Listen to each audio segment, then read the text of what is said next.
get mine off of YouTube Music. It's provided, and it is so good. There's so good music on there. Yep. All right. But you got to go through like a 500,000. Right. Are we doing it? Your theme song Doing sits it. in my head. All right, we're How's doing it it. going, everybody? 3, 2, 1. Welcome back to one of probably the last few episodes that we're going to call this bitch Weirdos Assembled. We'll get to that later. I hope everybody's had a great fucking week, because I've had a pretty damn good week. Got to celebrate my 10-year-old's birthday today with, unfortunately, buying her an iPhone. I don't know why I bought into the communist versions of this shit, but again, later topic. I have the group of weirdos with me tonight. Starting off, I have Bri the Biker. Howdy, howdy. Nothing at Random. What's up? Back from an absence last week, we have Rowdy Yeats. Hi, guys. We got Old Man Rainy. Hey, baby. Rainy Rider. What do you say? We got... Hey, I don't mind being older than everybody. I can still outpee all of you. we'll see about that. We have Another thing we'll everyone's- talk about later. Yeah, exactly. Our generous benefactor, Steve from Indie Ridge. What's up, killer? And then, finally, who now has internet and doesn't have to stare at us from a fucking 6-inch screen, the Loose Juice. Oh no, I just broke my background. Howdy, everybody. Too much data. Yeah, his OBS is chugging right now. We're going to get this man a new graphics card. Yeah, I need a whole new setup, but it's got because you. I'm rendering a video. I didn't put a video up this week, so naturally I was rendering right before this video, so that way maybe tomorrow I'll put up a premiere. Be determined. Okay. Let's see. There we go. So it's twice, in case you didn't see it the first time. It's going to say. Alright, so The one on the left.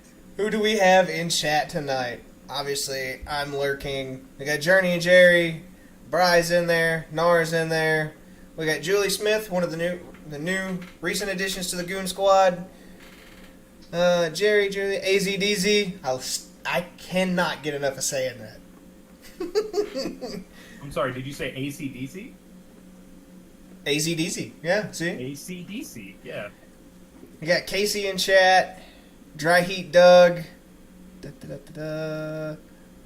Rainy Rider. I'm scrolling through. I'm sorry, guys. So if they were in Australia, would it be Azza Daza? Alright, so how is chat tonight? Yeah, I like that. Let's start with chat. Yeah. They have like a 10-second delay, so we can just spitball here for another few seconds before they respond. You got their own party going on. Hey, that's while we're nice, though. spitballing, You guys see my new cup? It's a pretty cool cup. Send me one? My image is still flipped. I'm a little still, it's a little Yeah, you about got some that, swag. I but I know. got 2 of them. They're different. 2 of All them I are get are different. hats. Someone actually had that made for me. My sister that I grew up with, who they helped shield and protect because her brother graduated before me. So after he had moved off and I moved back, I actually kind of took her and sistered her, and then I uncled her daughter. So we are official family because I say so. That's fair. She does really nice things for me. Comes and visits me about once a year. I go down there a lot down in Louisiana and visit her. So yeah, she had these nice cups made for me. I'm excited. It's a real lightning storm. She had to go out in a lightning storm to get a picture of that. It was awesome. That does look But- awesome. But hey, never let the truth get in the way of a good story. Hey. Never. So let's see. Getting to chat. So, Jerry, why are you drunk and bummed, first and foremost? Jerry should always be happy. Drunk? I know I'm Jerry. Generally. He's Jerry. Yeah, Jerry's always drunk. I asked him why he was bummed. I didn't have to ask why he was drunk. I get that. AZDZ says they're doing good. Well, I mean, Doug, you have dry heat in your name. I'm expecting it to be blisteringly hot wherever you're at. But it's a dry heat. Yeah, that's like Alaska. It's a dry cold. So -30 does not hurt as bad as it would in New York. If that makes spent sense. 4 days in Arizona when I came back from my second to last deployment, and it was like 115 degrees. It felt like it was 80. It was like zero humidity. It's insane. Let's see. It made the margaritas taste that much better. Exactly. Casey says he's doing. This is not bad. Just another day. Well, it's a 10-year-old's birthday for me. My first one, my oldest is hitting double digits, so. I had hair. I had hair when this little thing was born, alright? A lot's changed. You still have hair. You just choose to take it all the way down to the what would you call it, the root? Yeah, that's where I think you and some of us on this phone call just differ in our genetics. I'm actually having the thought of shaving my head this year. No, the 82nd Airborne did this to me. There was no genetics involved. I had beautiful hair before I went fucking airborne. It's like you can't go back now, right? I mean, they make surgeries for that now. It has been a thought. Who just joined? It is. Mad Yankee. It's the Yankee The himself. Mad Yankee. Let's see. Let me finish He's this extra up. mad today because it rained. He's extra mad because of that commercial I put up in the Discord. Oh no, that was great. That led to some That was hilarious. some excellent banter. Would you mind telling the Oh, group yeah. how I in fact annihilated you after that? I was drunk, so I don't remember how you annihilated me. To be honest, Did I miss something? we'll have to Yeah, pull up I the. think We'll have to bring this down and pull up the Discord here in a few minutes. Let's see. Getting back to chat real quick. Julie is whooped. She's had no sleep. Crazy busy day, including her little brother going to the ER for tooth abscess. Ugh. Ouch. Who the Who the fuck did that? Where the hell did that? Have tricks. Don't get me playing with the soundboard. Oh god. That one got me good. Yo, we can get soundboards? Oh, you don't know? Soundboards. No. Oh man. Despite Yeah, being Casey, young, I miss I'm actually hair. incredibly untech savvy. Okay, you guys can fuck with the soundboard. I have to make sure that the screen has all of our beautiful faces. Sounds now. You're waiting for the BDSM sounds. What? No. You and Pumpkin need to keep that in the bedroom, bro. Soundboard for that right here. Coming from the guy who OD'd on blue pills? That was only on Allegedly. one time, and it was Allegedly. Thursday. Today is Friday, so that doesn't happen on Friday. It only happens on days that end in Y. You're right. I'm sorry, Robbie. Fascinating involved. And all of the devices. And we definitely know Pumpkin wears the pants in that relationship. Accurate. Not touching that. I like what I like. What do you want? Hey, man, each their I'm not judging. I'm just calling it as I see it. The podcast is a judgment-free zone. Exactly. Ish. Unless you ride a moped. And then, Yeah. well, I think it's more like we accept the judgment in good humor. That's I a think fact. that's more the idea. Speaking of which, no, I actually am mad about, well, not mad, but, Nar, are you there? Yeah, I'm here. Why do my biceps hurt today? Would you mind telling me why? First off, why are your That's a great question. Why are your what do you biceps guys hurting? got going on? That's a tricep workout. First off. Yeah, no. I mean, there are variations of push-ups you can do that target different parts of your body, but most of them hit your delts, your chest, and your tris. And So- the real answer is when you do them wrong enough, like I do, then it becomes a bicep workout. That's It fair. hits, to be clear, it hits whatever, just like any exercise. The part that will hurt the worst is the part that's the least developed. So if you're all tricep, it's like push-ups on some people kill their chest because their chest is weaker than their arms or their shoulders or their triceps. Some people, their shoulders hurt worse because their shoulders are so weak they take most of the stress. So, also hand positioning is a big part, but if you're used to doing a lot of pushing and not a whole lot of pulling, when you break into it, you're gonna. I've seen people with do shoulders, and it just flames their biceps up, makes their biceps pump as shit from doing overhead presses. So it's just I'm it's all in basically how all you do the smaller. exercise. I'm basically. Oh no, all Rob just got shoulder. one of the Wherever those muscles are, one of the that's fine. kumquat hats on. Okay. So biceps are your lagging part, so that's what's gonna hurt worse. So Biceps, triceps, okay, I think, but yeah, biceps definitely need some work. But hey, that's why we're here. yep, just so that chat is tracking what we're talking about, Nar has had the bright idea to challenge the group to do 100 push-ups a day for the next 100 days. When I leave for training, I'm not doing that. You can get fucked. I'm gonna do way more than that in a day. More than that before breakfast. Yes.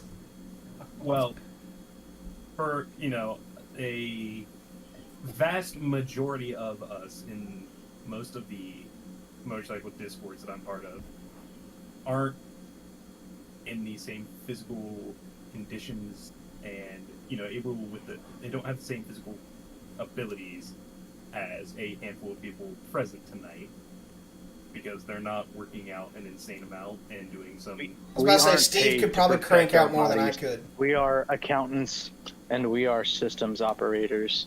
Some of And us are. so I'm a systems Yeah, some of us- operator. Some of Yeah. us push 5 buttons years. on keyboards and push pencils into sharpeners.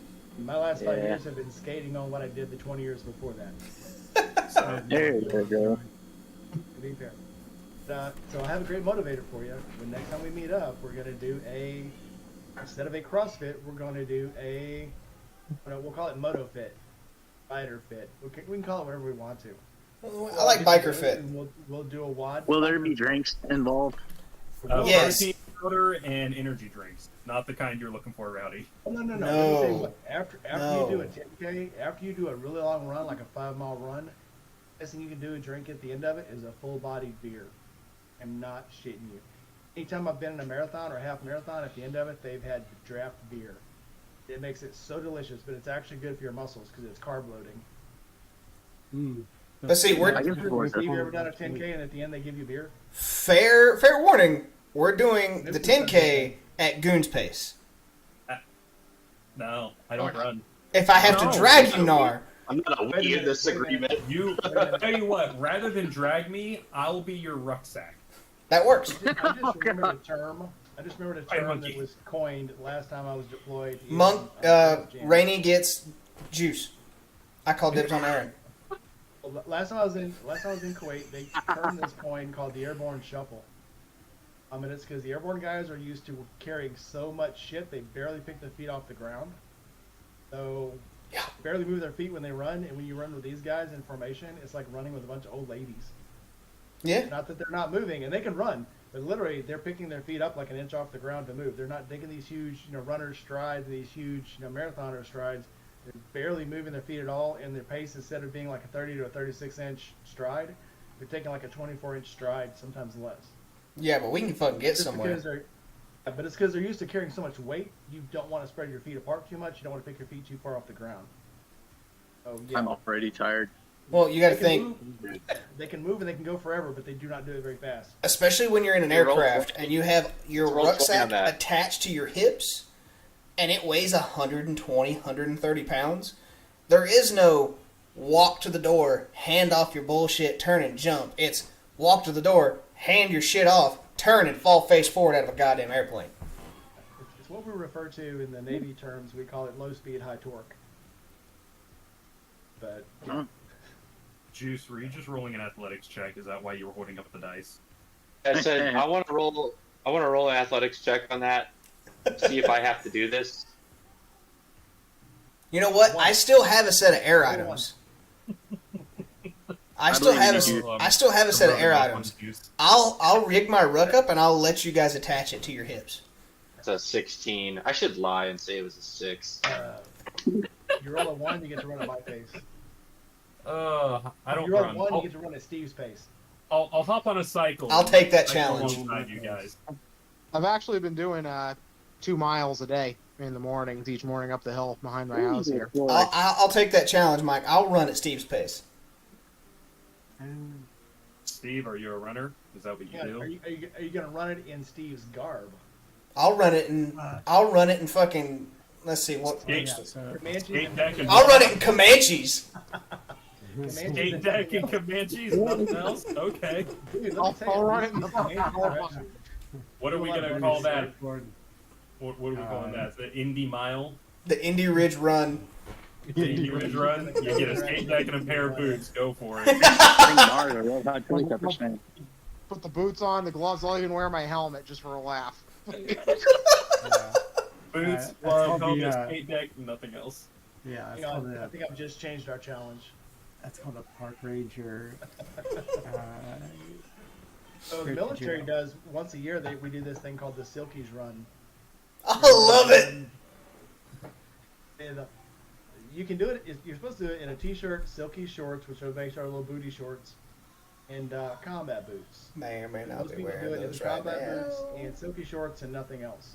And you carry a 20-pound or 25-pound day bag, your 3-day pack. But the skeeters get you.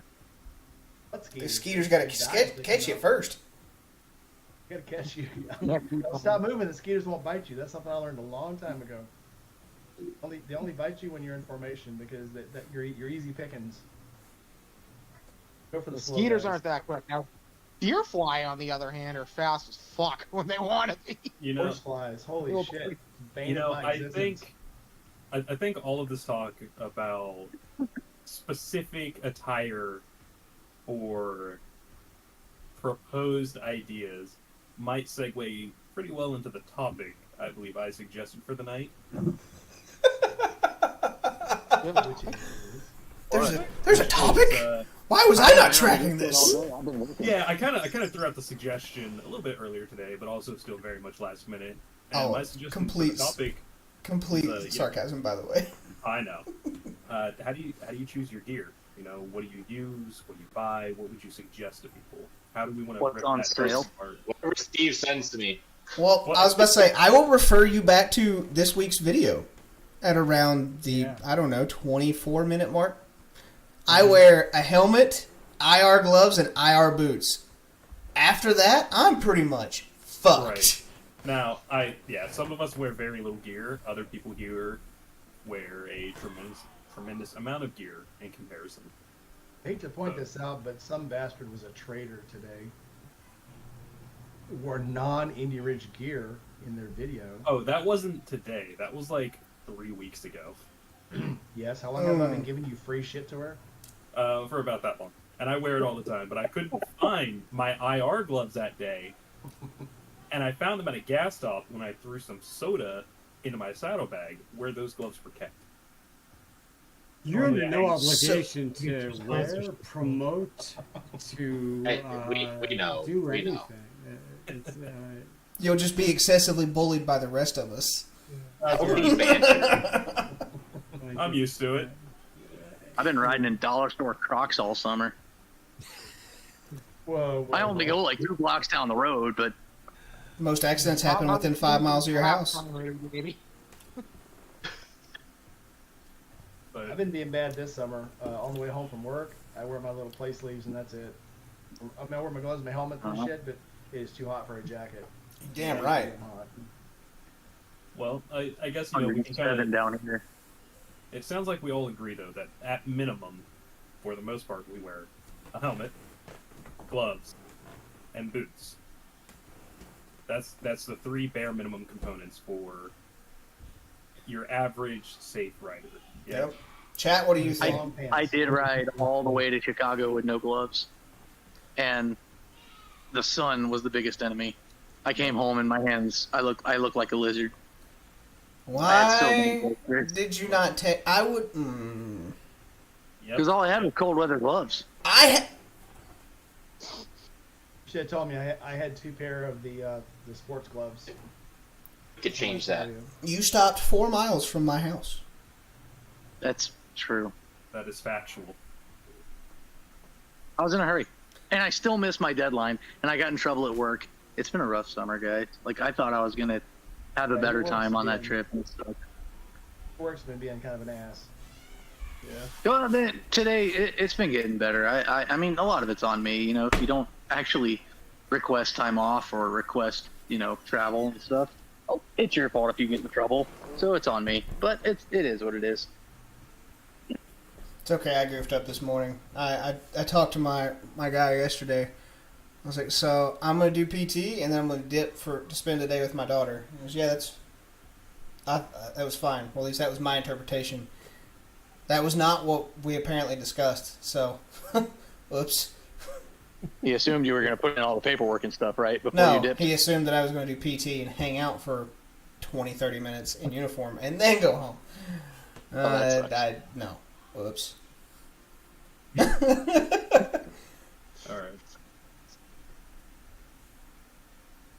right. So let's see what chat has. Julie says that they have limited gear, clearance Harley boots, borrowed helmet, and Odin gloves. On it. Okay. I mean, I'm not judging. I mean, I wore Harley boots for years, and then Rainey got me into IR. So hit one of us up, and we can get you something for Indy Ridge. I just messaged her. Yeah, I see that. See if I can get her. So I'm there's sure Mike I has say something in Harley his collection. boots. Like, I don't know what Harley boots actually are. There's They are two that trash. use the double, No, use no, the but double like, B. but like the point is that they originally did make apparel, and they had specific boots, and they had specific styles and models and stuff like that. But and if someone from Harley wants to hop into the chat, by all means, correct me. I would They're love made for in that America, conversation to and kick off. They assemble it in China, and there's no real like this is the Harley. So like I have the Crow version 4. It's a specific boot. It's something that I've improved on since version 3, version 3.5. I've got Crow 5 coming out. Probably not till next spring because I got to get all the paperwork in order for what just happened. But like I don't know what that means to me. Now I know that recently they're coming out with models that have specific, it's like a mock toe. I've seen a few people wear them. I don't know what makes that a motorcycle boot.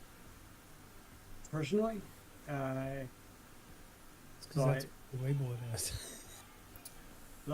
so it's like it's confusing to me what a Harley boot is, and then it's Odin gloves. Well, We've had that discussion. yeah, that's a different story. Crap. Okay, so these are the Harley boots I have. You can actually tell from how much dust is on them, how much they get used now. Thanks, Steve. But I can tell from the sole. These are actually Double D boots. This is made by the company Double D, and I think women's boots they have H&H is what they use. I don't remember the brand I don't remember the company that like assembled mine, but that brown pair that I used to ride all the time, they had the zip side that I tore the heel off of on the way home from October. R.I.P.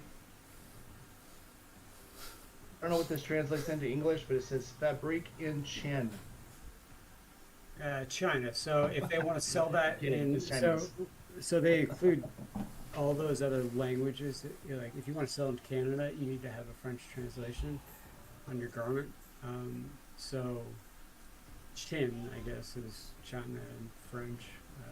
But if you want it made in America, made in Mexico, made in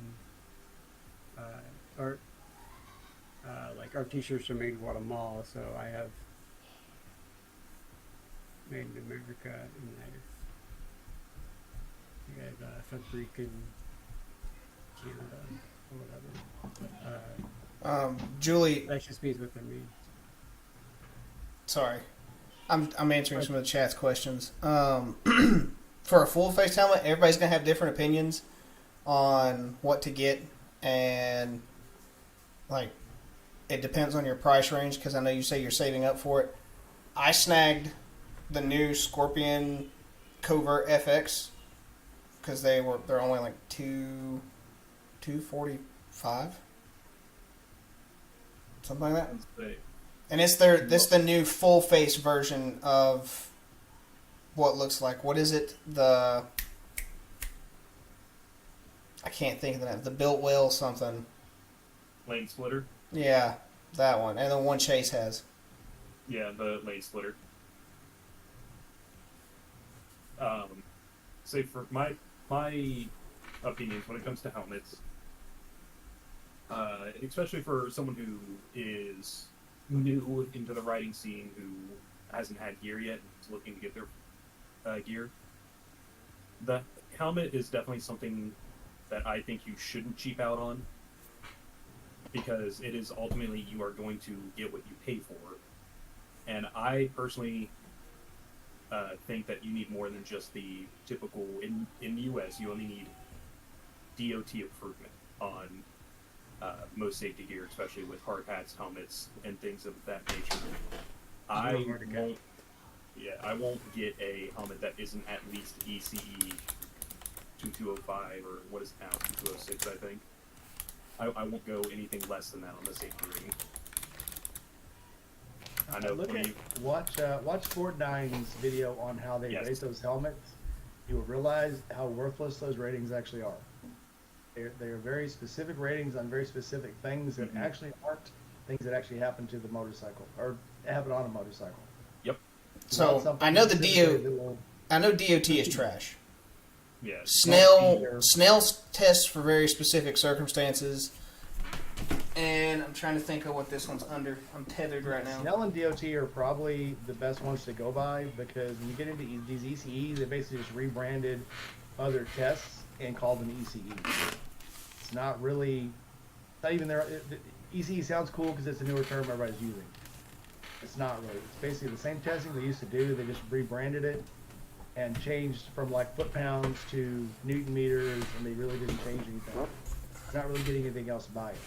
You go to get a helmet, you want to look for quality things inside the helmet. Those testing, the best telling of it is people who've worn them. If you've worn them and they haven't fucked up on your head, that's a good helmet. So I've always worn like the Fulmer. Fulmer is a fantastic helmet because I crashed in one, and when they did the foam testing on it, I took 1,200 pounds of force to the head, and I survived. No injuries to my cranium. That, to me, biblical proof that the Fulmer helmet is a good helmet. Now you look at one like just one out of Britain that everybody's splitting on everybody. Ruroc, yeah. That, to me, biblical proof that the Ruroc is a piece of junk. That helmet is such crap. Yeah. Look in the pudding. I mean, that's what really makes the helmet. If people have crashed in that helmet and survived, that's the helmet you I was about to say, Aaron, what's in the background of your video right there? It's pretty. Yeah, well, I thought it's a really pretty ornament.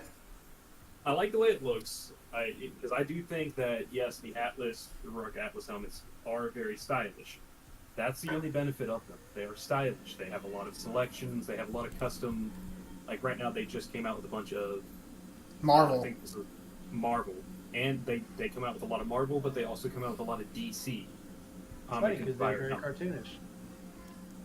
Yeah. Now, after having that, it's a crappy helmet. From a few people I've talked to that have also bought Rurocs or have been sent Rurocs to videos and stuff on, I've not heard a lot of positive in person. Because a lot of people will say one thing when it's a product given to them to do a video on, but another thing off camera. So talking strictly in the off-camera sense, not a lot of people have had much good to say about Ruroc. Well, I know, and we all know this person. She did Ruroc for about not even 3 months and was trying to talk it up, and literally after 4 months said, "This helmet's a piece of crap." And then she never looked back. It was Jess. Was it just she said on camera that she did not like that helmet. What was the reason? I mean, So, there are different issues depending on the version of Ruroc. Like I have a 2.0, so there's a lot of issues with it. People are still having issues even with 4.0. I know, since you brought up Jess Rainey, one of her biggest complaints that I heard from her a lot was the actual human resource aspect of the company. It was nothing but frustration and difficulty for her with interacting with them, working with them on contracts, working with them on advertisements. When they sent her a helmet, it didn't come with a shin guard. She reached out for them to get like the chin piece, and I think she said it took them like 2.5 months to even respond to her email when she was a Rock sponsored motoblogger. Just looking at the helmet, it doesn't look like it breathes very well. And you So have to. That's kind of a crappy. I mean, like, I don't wear Rude Rock. It's obviously I'm not sponsored. I didn't know if I couldn't care less. So That seems like kind of a crappy way to ditch your sponsor, though, is to just say, well, it has nothing to do with the safety or the quality. It's, I'm having difficulties because Rude Rock's internals and how they deal with Right. athletes. well, On the sponsors. flip side of that, though, is that a company you want to get in bed with? Because if you're recommending that and you're saying it's great, and then somebody buys it, if you're sponsored and can't get an answer, that's yeah, if you're And that's in with a beyond- company like that, yeah. But on top of that, That's fair. It just doesn't have anything to do with the quality of the helmet, and so, Right.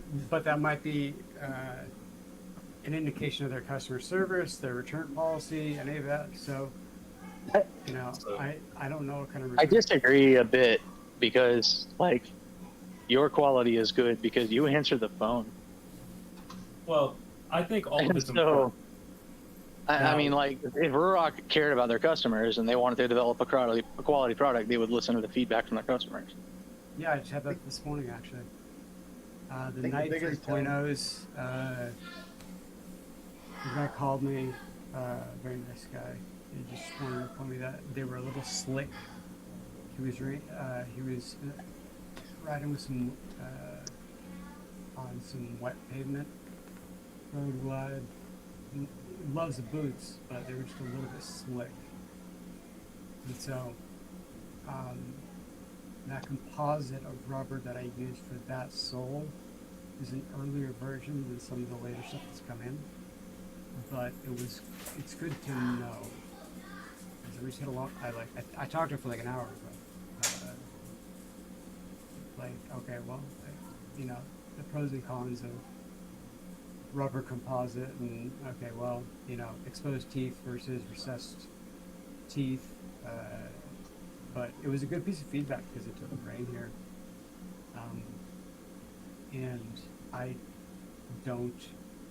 And I need to hear that from the insiders in general. Like, when my stuff breaks, like, I need to know because I'm literally in the office 80 hours a week, at least. I don't have time to even, if I go on a ride, it's like a spontaneous, like, I have to make a trip to Lowe's real quick, and then somehow I end up going up the mountain, and then I get back to down the mountain, and Lowe's is closed because it's 10 o'clock at night. That's the only time that I actually get to ride. And so, not only that, but I need feedback on the conditions. So, it's like no one's required to like my stuff, but they're again, like I want to know exactly where it fails, when it fails, why it fails, and how I can make it better. Because, like I said in Rob's interview, like 8 times, like, plan B on this one. Like, I feel like I kind of found a niche that no one thought maybe would exist. And so I made some major financial decisions for myself. I was going to do something, and I decided not to do it because this is everything that I do. And so, like, I was going to buy a house, essentially. I'm 37, and that I own, and I wanted to buy one. And then I was like, well, use that money, or I could save some of that dry powder and keep for the company, and hire and keep that same level of quality I didn't buy it, and it already sold. Because you're gonna end up moving to Tennessee or Mississippi. Or South Carolina. Yeah, I like it's so hard. Like, if you're a sole member LLC in California, sole member LLC, and you're like, let's say like a plumber, you need to carry your own workman's comp. Damn. And that's already in existence in New Jersey, but they're kind of unveiling it as it comes along. But eventually, any 1099, anyone who's a sole member LLC, you've got no one working for you. You've got health insurance, because why wouldn't you? You need to carry a workman's comp policy for yourself. And I keep telling people, like, this is what you voted for. So, like, all right, I'm gonna find my way around it, but go ahead, because that's what you guys wanted. It was it's absurd.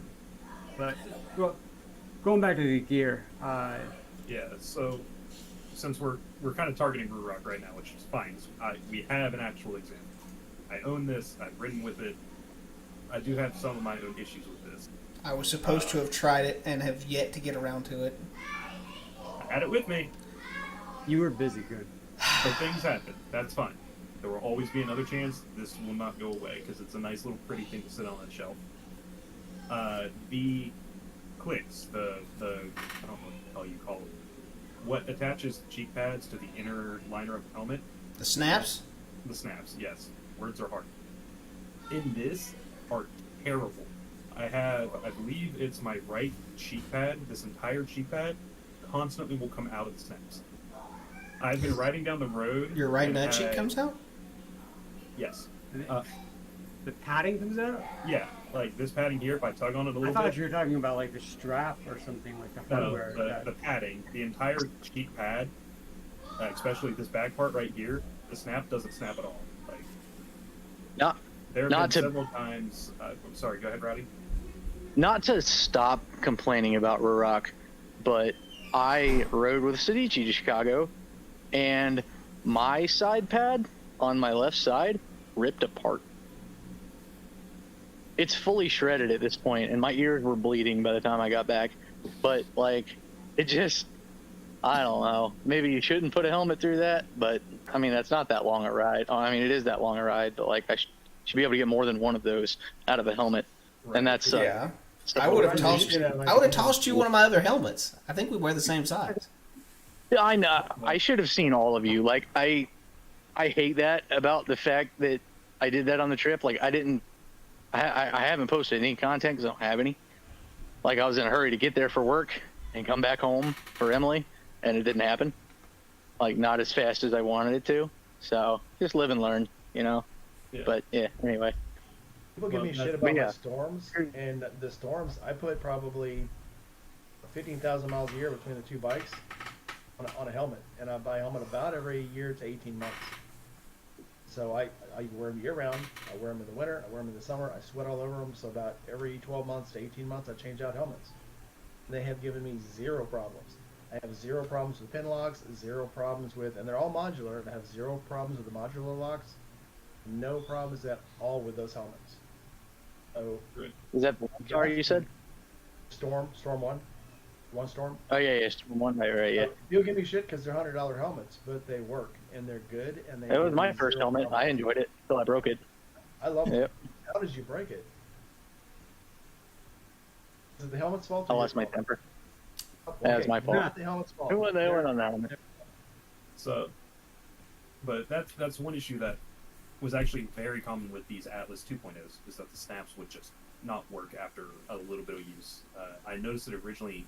I was riding down the road and I had a neck gaiter on because it was in fall, and the neck gaiter punched up enough and it got tight there. And when I turned my head, it just pulled on that pad enough, and I felt the pad slide down my neck, and my helmet just kind of like hit funny and was wobbling in my head when I got home and I took my helmet off. I saw that the entire cheek pad had come completely separate from the inner liner that it snaps into.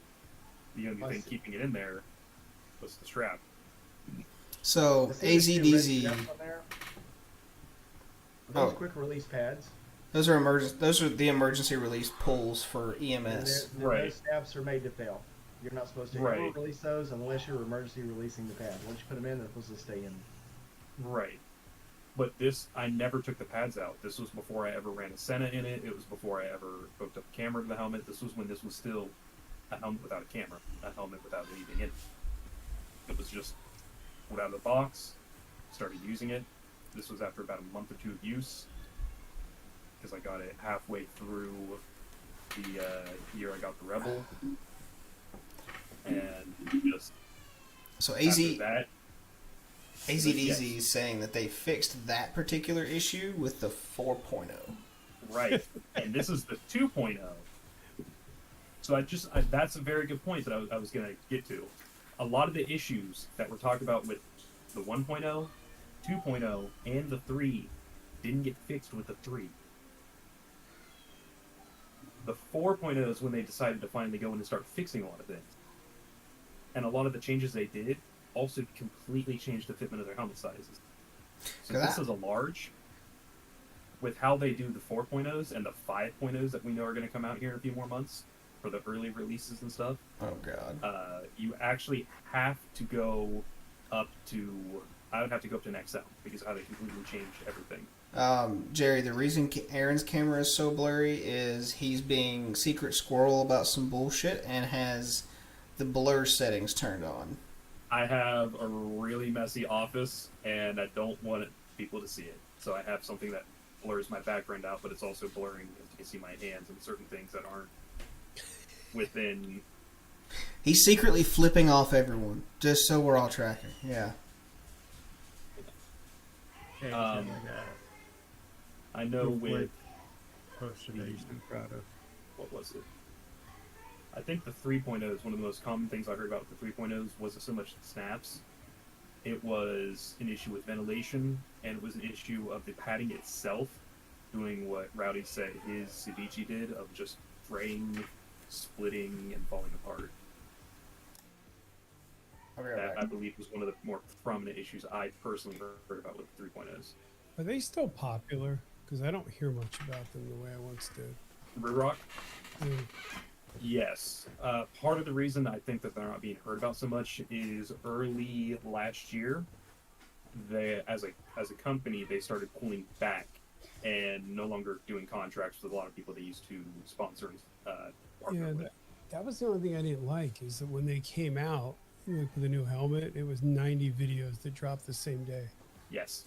And there's now, a lot of companies, you see that on social, they just beat it to death. It doesn't feel organic. It's just like, you know, I open up my Instagram feed and there's 100 videos and I'm like, okay, well, it's crap. Yeah. And then honestly, rears its evil head. Look at the number of people who got free helmets within 5 or 6 months, with the exception of one person that we also probably all watch. One stopped wearing them. That's a big teller that the helmet does not have either doesn't have longevity, isn't comfortable, or there's something not right with that helmet. Well, yeah, but you're also seeing that with a lot of influencers, and you see it at Sturgis now. Everybody's chasing a buck. Everybody's loyal until somebody writes them a check, and then I hate that. I think it's the worst optics in the world. I'd say I only know of 2 content creators currently that still wear Rural Rock religiously. One, I believe, is partnered / sponsored Blockhead. We all know It's that. Heavily monetized by them, yes. Yes. The second is he used to go by the name Grommy Bear, but now goes by G Bear. His whole niche was that, like, his channel was all about Honda Groms, and then a few years back he moved to Texas. He got either an FZ or an MT-07, and then he got some type of Aprilia, like a leader bike, race bike, and now he's really big into the Suron electric bikes. But he still wears only Rurocs the last time I checked in on his videos. I don't know if he's partnered or sponsored by them, but he is, I think, closer to my age, maybe in his younger 20s. So he's very much going for the helmet because it is a very stylish helmet. So I imagine that could be like lending itself to the, like, if you watch any YouTubers that are like into hats or into shoes, like, you know, you'll look at somebody that has 75, 80, 90 hats. And so if you have 75, 80, 90 helmets, affordable for rock helmets, and they're stylish, then it's more of a fashion thing, and you're appreciating the fashion behind it.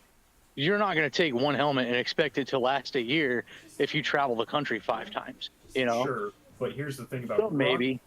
they're not affordable. Oh, They're, well, never mind then. 350 to That's my 400 whole bucks. statement. No, more. So this 2.0, I got the 2.0 months after the 3.0s were released. The 2.0s were canceled. They were not making any more molds. They were not producing 2.0s anymore. No. They were only selling whatever they had left in stock You got on the what? shelf, which is one of these. So it was heavily discounted, and they had a sale going on when I got it. After shipping, tax, and everything, I still paid over $360 for this. For ripped, brand new ones Yeah. now sell for 350. Oh, No, more. Those things. It's 4.0s 4.0s are like 450. 475. Yeah, 450 or 475, and then if you get one of the specialties like the DC, the Marvel, one of their more like Oni-looking demon masks instead of just a base collar, I think they Straight. immediately add 100 something to it. Yeah, at that point, it's like the Paula Deen cookware. They're between 350 You and know? 400. The Ronin is 395. That's their top of the line helmet. Now you get into carbon, you're going to spend more. But the Ghost is 350. The Toxic, the Venom helmet is 395. But still, that's too much Jada. money to spend for a helmet that you're not going to be able to put Touch your time on. phone. buy a Yeah, base. shipping is not Oh. paying over $500. Unless you're just rich. I mean, if you're rich and want Brian, to what was that? wear it once. I was gonna say, I buy a basic show. We had the SFR, whatever it is, the basic one. It was like $399. It's a great helmet. I mean, it's not as good as the my 1200, but it's still plenty of helmet. I mean, Shoei's been around forever. That's the thing that scares me with gear, especially helmets, is that people chase trends. I'm not Yeah. putting my noggin in a trend. I'm just not doing it. You know, Shoei's been around for a long time. I'm not saying that I had a Schubert and it just didn't work for me. It was a great helmet. It just wasn't for me. Right. Yeah. Schubert is overrated. All the I'm hopping into this conversation right now. Schubert sucks. You're paying for a name. It used to mean something. It doesn't mean anything anymore. Yeah, Don't put them on discount. they're I made that comfortable. mistake. The problem No. with the older ones is they don't fit the American heads. They're quiet. They're amazingly quiet. No, I didn't find that to be true either. Like the whole everything they claim to be is like quiet, comfortable, light. Nope, nope, nope. Nothing. And it's fucking incredibly hot, by the way, not very well ventilated. I'm gonna go on a I could write a Go whole for it. review Go video for on it. the Schubert C3, dude. Honestly, It's a horrible the helmet. energy in this Well, yeah, but it went from like a 3 to a Jada. 7 or an 8. doesn't have that oblong or whatever the normal American head. Except. Yeah, so there's Oh, hey, there's Steve. 3 helmet shapes. Oval round and Oval. elongated.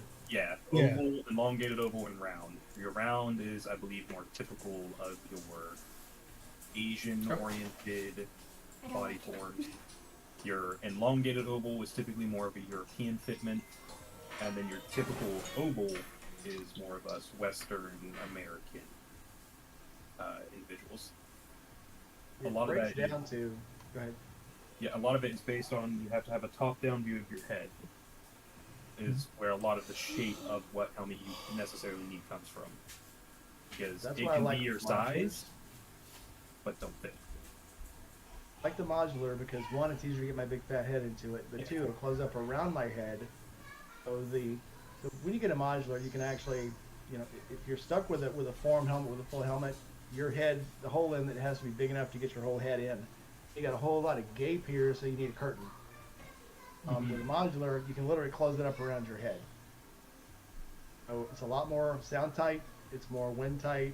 And if you got vents on it, and that's what I like about that one storm is that it has everything I need. It does everything I need, and I've never had it pop open on me.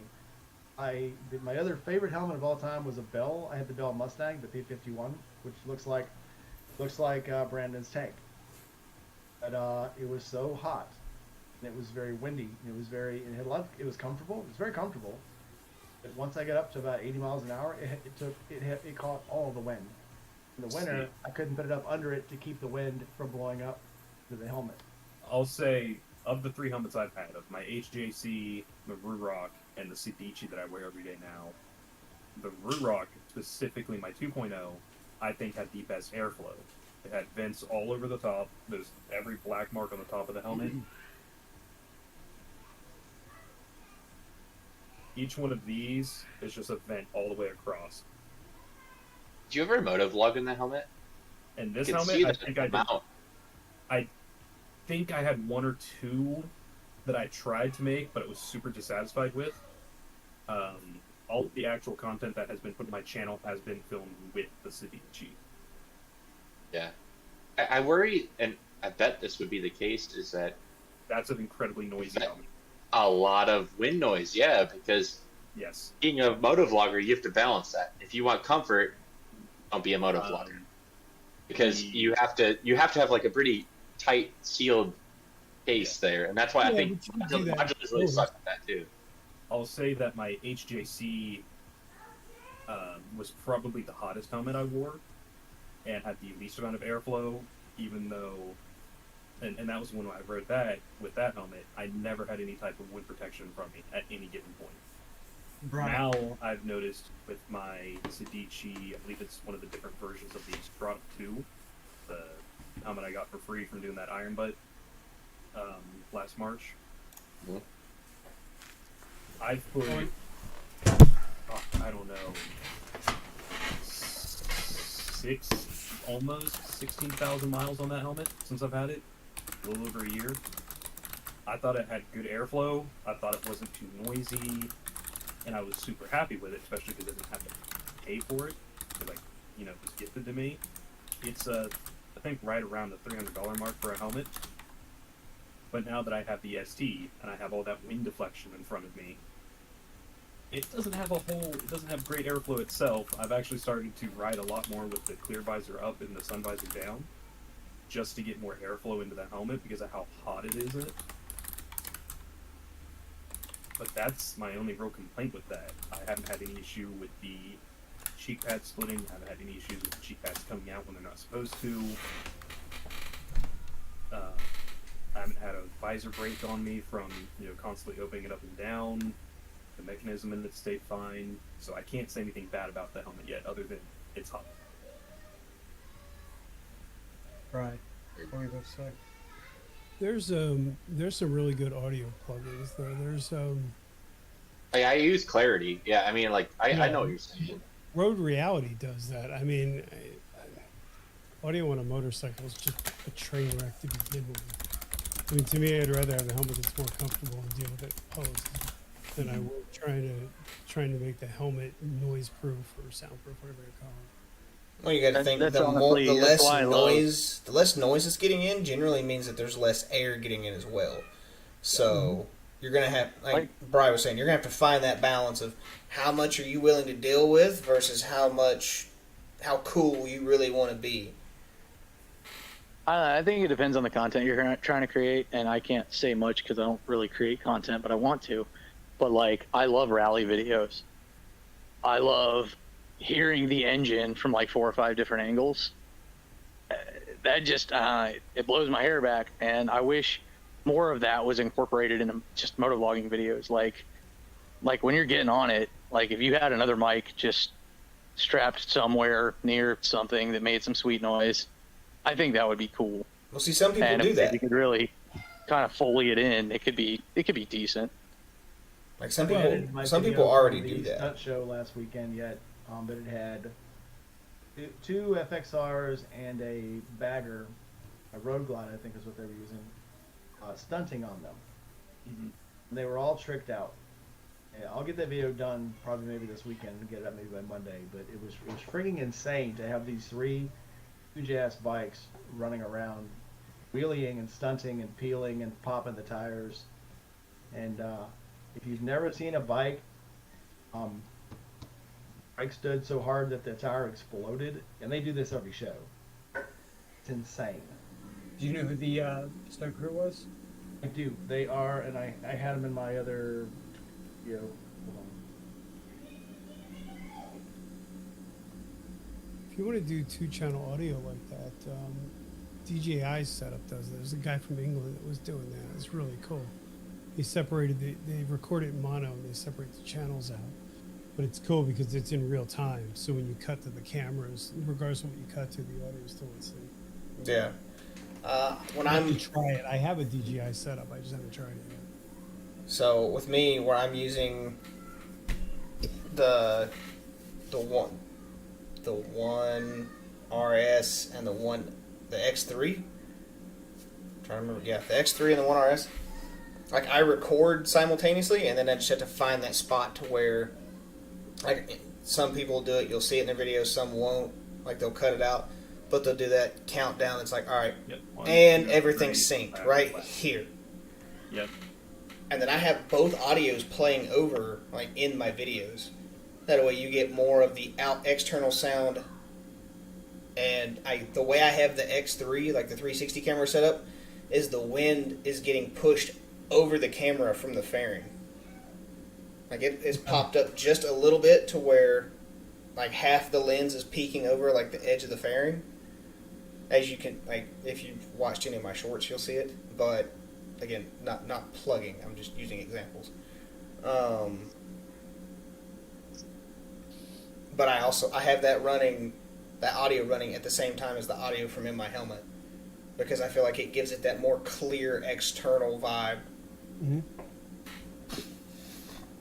Can I interject you? Right. No, I feel like- not at all. You're not allowed to talk. You're not part of Oh. this conversation. No. I want to bring in Yankee because he's somebody that isn't all worried about all this dumb fucking YouTuber shit that we're talking about. So the original topic was, how do you pick your gear? I think, right? Yeah.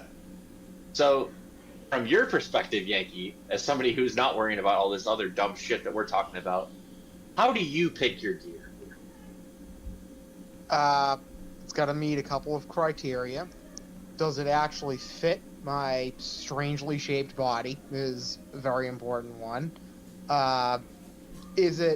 Does it kind of do what I need it to do as well? Like, why? When it comes to a specific piece of gear, why am I getting it? Like, let's just take a jacket, for example. Why do I need this jacket? Do I need a cold weather riding thing? Am I looking for protection? Is it like a warmer weather thing? So it's gotta like meet a specific function in my mind. Also, it's gotta be within budget to a certain degree. Like I've seen plenty of cool looking helmets, and I'm like, but I'm not spending $400 on it.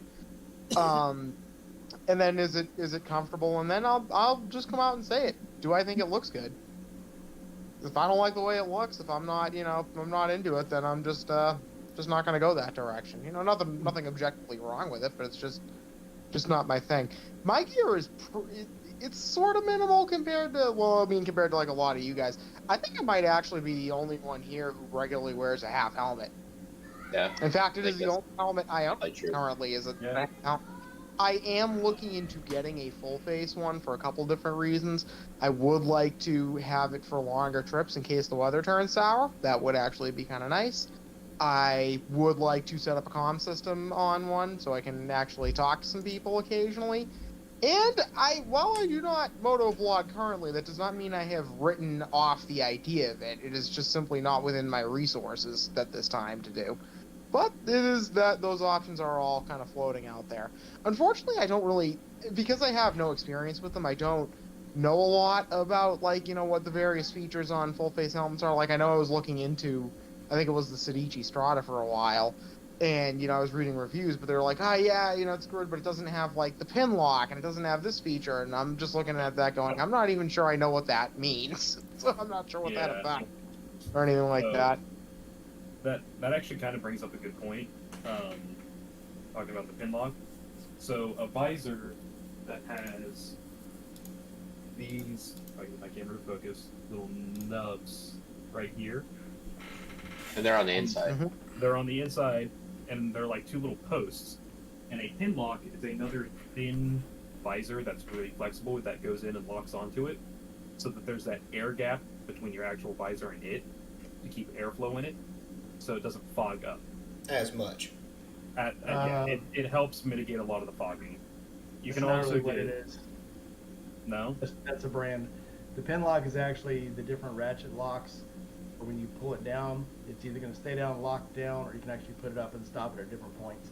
How they turned pin lock into pin lock is like crescent or vice grip or whatever. They just kind of latched on to something people were using as a term and said, this is our product.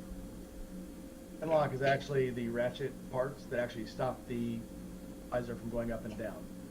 Which on a Schubert C3 light is a terrible system. The detents on that are horrible. Don't buy that helmet. Yep. One other thing I'm having, because I've been trying, every time I stop by a Cycle Gear for whatever, I'll just try on, various different helmets just to sort of shop around a bit. And actually, Brian, I think I'm going to direct this question toward you. Do you wear your glasses while you ride as well?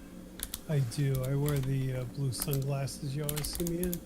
They're softer. They're easier to fit in. My normal everyday glasses are the same frames. They're difficult to get in. The Shoeis do seem to have a better channel for them, but I think if you're going to riding glasses, you almost need to get dedicated glasses. Right. Yeah, because that is more.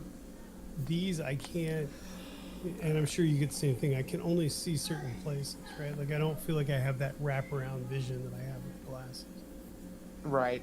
Yeah. No, I can. I tried on a couple of ones. The only full face helmet that I actually found wasn't giving me trouble just with these regular glasses was, for whatever reason, was the Sedici Strata.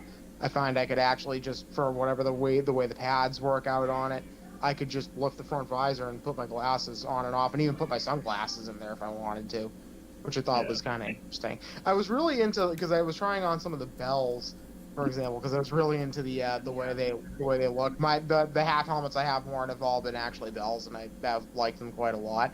And I know they made this one. I think it was the Qualifier for a while. Had like a lot of good protection features on it that I thought was kind of cool. But most importantly, they made it in this green like shark mouth flying tiger pattern that I just thought was cool as fuck, and it matched my bike. So I was very much interested in getting that. But I have found I cannot make the glasses work with those damn things. Try as I might. So sadly, I kind of wrote those off. We had the what was it, speed and strength helmets, and then we had the Shoeis, and I've never had an issue with that. My HJC was difficult to class. Yeah, Actually, like bobbers or something that's really thick sides. Thinking back on it, when I actually took MSF, I was wearing a full face helmet that whole time because I didn't have my own and I borrowed it from somebody. But I'm pretty sure that was about a size too big for my head anyway, so I wasn't able to get it. Plus, it was like fall. I think it was like an older Shoei. When I mean old, it was like from the early '90s, maybe the late. I think it was like the padding was like dissolving as I was wearing it. It was kind of a clown show. Are those the glasses you ride in? These are the glasses I wear every day for every freaking purpose. Yeah. The only pair I have, actually. My spares are gone. So. Yeah, my problem is I have astigmatism, so if I wear these and they bend at all, I'm screwed. Oh, I have to actually talk to my doctor about that because I think I've discovered I have a nasty astigmatism as well, which is why I can't use red dot sights. Thank you, shitty guys. Guys, I gotta jump. My iron toes. I have guests. All right, man. Well, thanks. We'll see you next week, Mike. Have a good one, brother. See you next week. Later, sir. Yeah, I know I don't wear glasses, but Brandon does, my friend that I got into writing. And when we had multiple talks about gear, and at one point I looked at him like, hey, I never mentioned this before because I didn't have to think about it. You're going to have to be a lot more considerate of the helmet you get because of, he has to wear his glasses for everything. Like, you're going to have to find a helmet that fits comfortably while you wear your glasses. Because I let him borrow the Rurok for his MSF course, and he did mention that at certain points he was feeling like his glasses were being pinched really hard against the temples and on the top of his ears, and it wasn't a good experience. No, yeah, that can be pretty miserable pretty quickly. The funny thing though is that I do wear them. Although I do wear them all the time, how my vision is I am very, very, very slightly nearsighted. But it is in fact so slight that when I actually moved up here to New Hampshire, when I went to go get my license reissued, I went and went and they gave me the vision test again. And kind of without thinking about it, when I put my head down onto the little thing, I lifted my glasses up and just did it without them, and I actually managed to pass. So the guy there was like, "Well, we can take the restriction off your license if you want." And I said, "Yeah, sure, go ahead, why not?" So I don't technically legally need them to ride, but it would be pretty miserable trying to do it without it, specifically because reading road signs would just be an absolute bitch, and that's just no good. So, and I know some helmet manufacturers have already like taken people who wear glasses into consideration into account. Yep. Like the Scorpion, I don't know if I have enough light. That was one of the things that they kept like touting, and I can feel the cutout like in the padding. But when I tried wearing some of my sunglasses, that way I could avoid having to pack around 2 visors, it still definitely dug in. So I don't know if it's meant for. I don't know if, because I don't wear glasses. I don't know if like sunglass frames and like eyeglass frames are different thicknesses. They usually are. Yeah, their sunglass frames can be very thick. And if you guys have actually ever noticed, the sunglasses that I normally wear are actually like cocoon, so they're the cover over one, so they go right over my regular glasses. And that's actually another thing I didn't mention.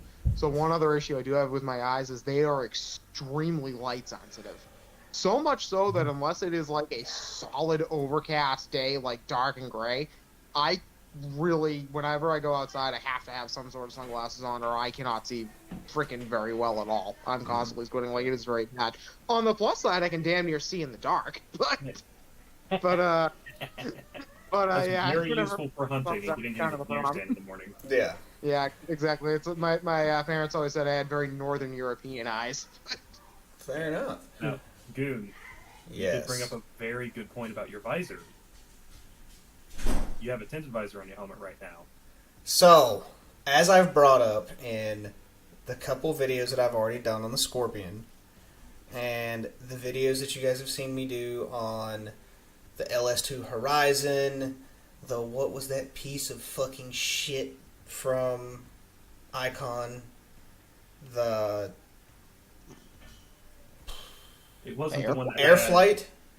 Yeah, was it yeah. the one that had the complete visor that Yeah. can go down past That- the chin? Noisy Yeah. bullshit piece of shit. Fucking fuck that entire goddamn company. Oh, Alright. anyway, Rated Oh, if of the I'm Anger. understanding you, you didn't like. no. Yeah. No, Icon's his favorite brand, actually. He's trying to get a sponsorship by them right now. Not sponsored. Not sponsored. I'd shoot myself in the fucking dick before I took a sponsorship from Icon. Anyway. You're getting to the importance of a tinted visor. Is Yes. always good, right? So, this is the first helmet that I have owned that has not had a drop-down sun visor built in. That was one of the biggest things that I had looked for, that I always looked for in a helmet, just to avoid having to carry around multiple visors. Now, while this one is very bare bones and does not have the drop-down visor, it did come with both the tinted and clear visors. And they're extremely simple to swap out. It's literally pull, push, done. So, it's not a huge deal. It's just a little extra room that I have to plan for when I'm leaving. Mm-hmm. Because if I'm going to go moons out, goons out, then I'm going to need my clear visor. Right, because riding at 2 in the morning in a rainstorm with a black, not even a smoke, but a blacked out visor or a mirrored visor, you don't see That- the road. That's what And that Don't is. see the word. Steve's muted. I can see his lips moving. I believe he's on the phone with somebody. Okay. But yes, Goon, I also had that experience very early on in my riding. It just so happened to be late summer, right after getting the Rock, and I was like, oh yeah, Rock, it's super sunny out. I'm gonna wear my smoke, blacked out visor. And then I went to a bike night, and I was there until like almost midnight, and it started raining, and I was waiting for the rain to stop, and then it was a new paved road. Yeah. I didn't see the road. So There were no edge lines. you guys have There was talked no double- about, yeah, you guys have talked about all the helmets that you like. Everybody hates on Ruroc. Chat's been talking about certain helmets that they're not huge fans of. Jerry's almost drowned in a fucking LS2. Phil swears by LS2. When I first bought the LS2 Horizon, I thought it was great. It had great ventilation.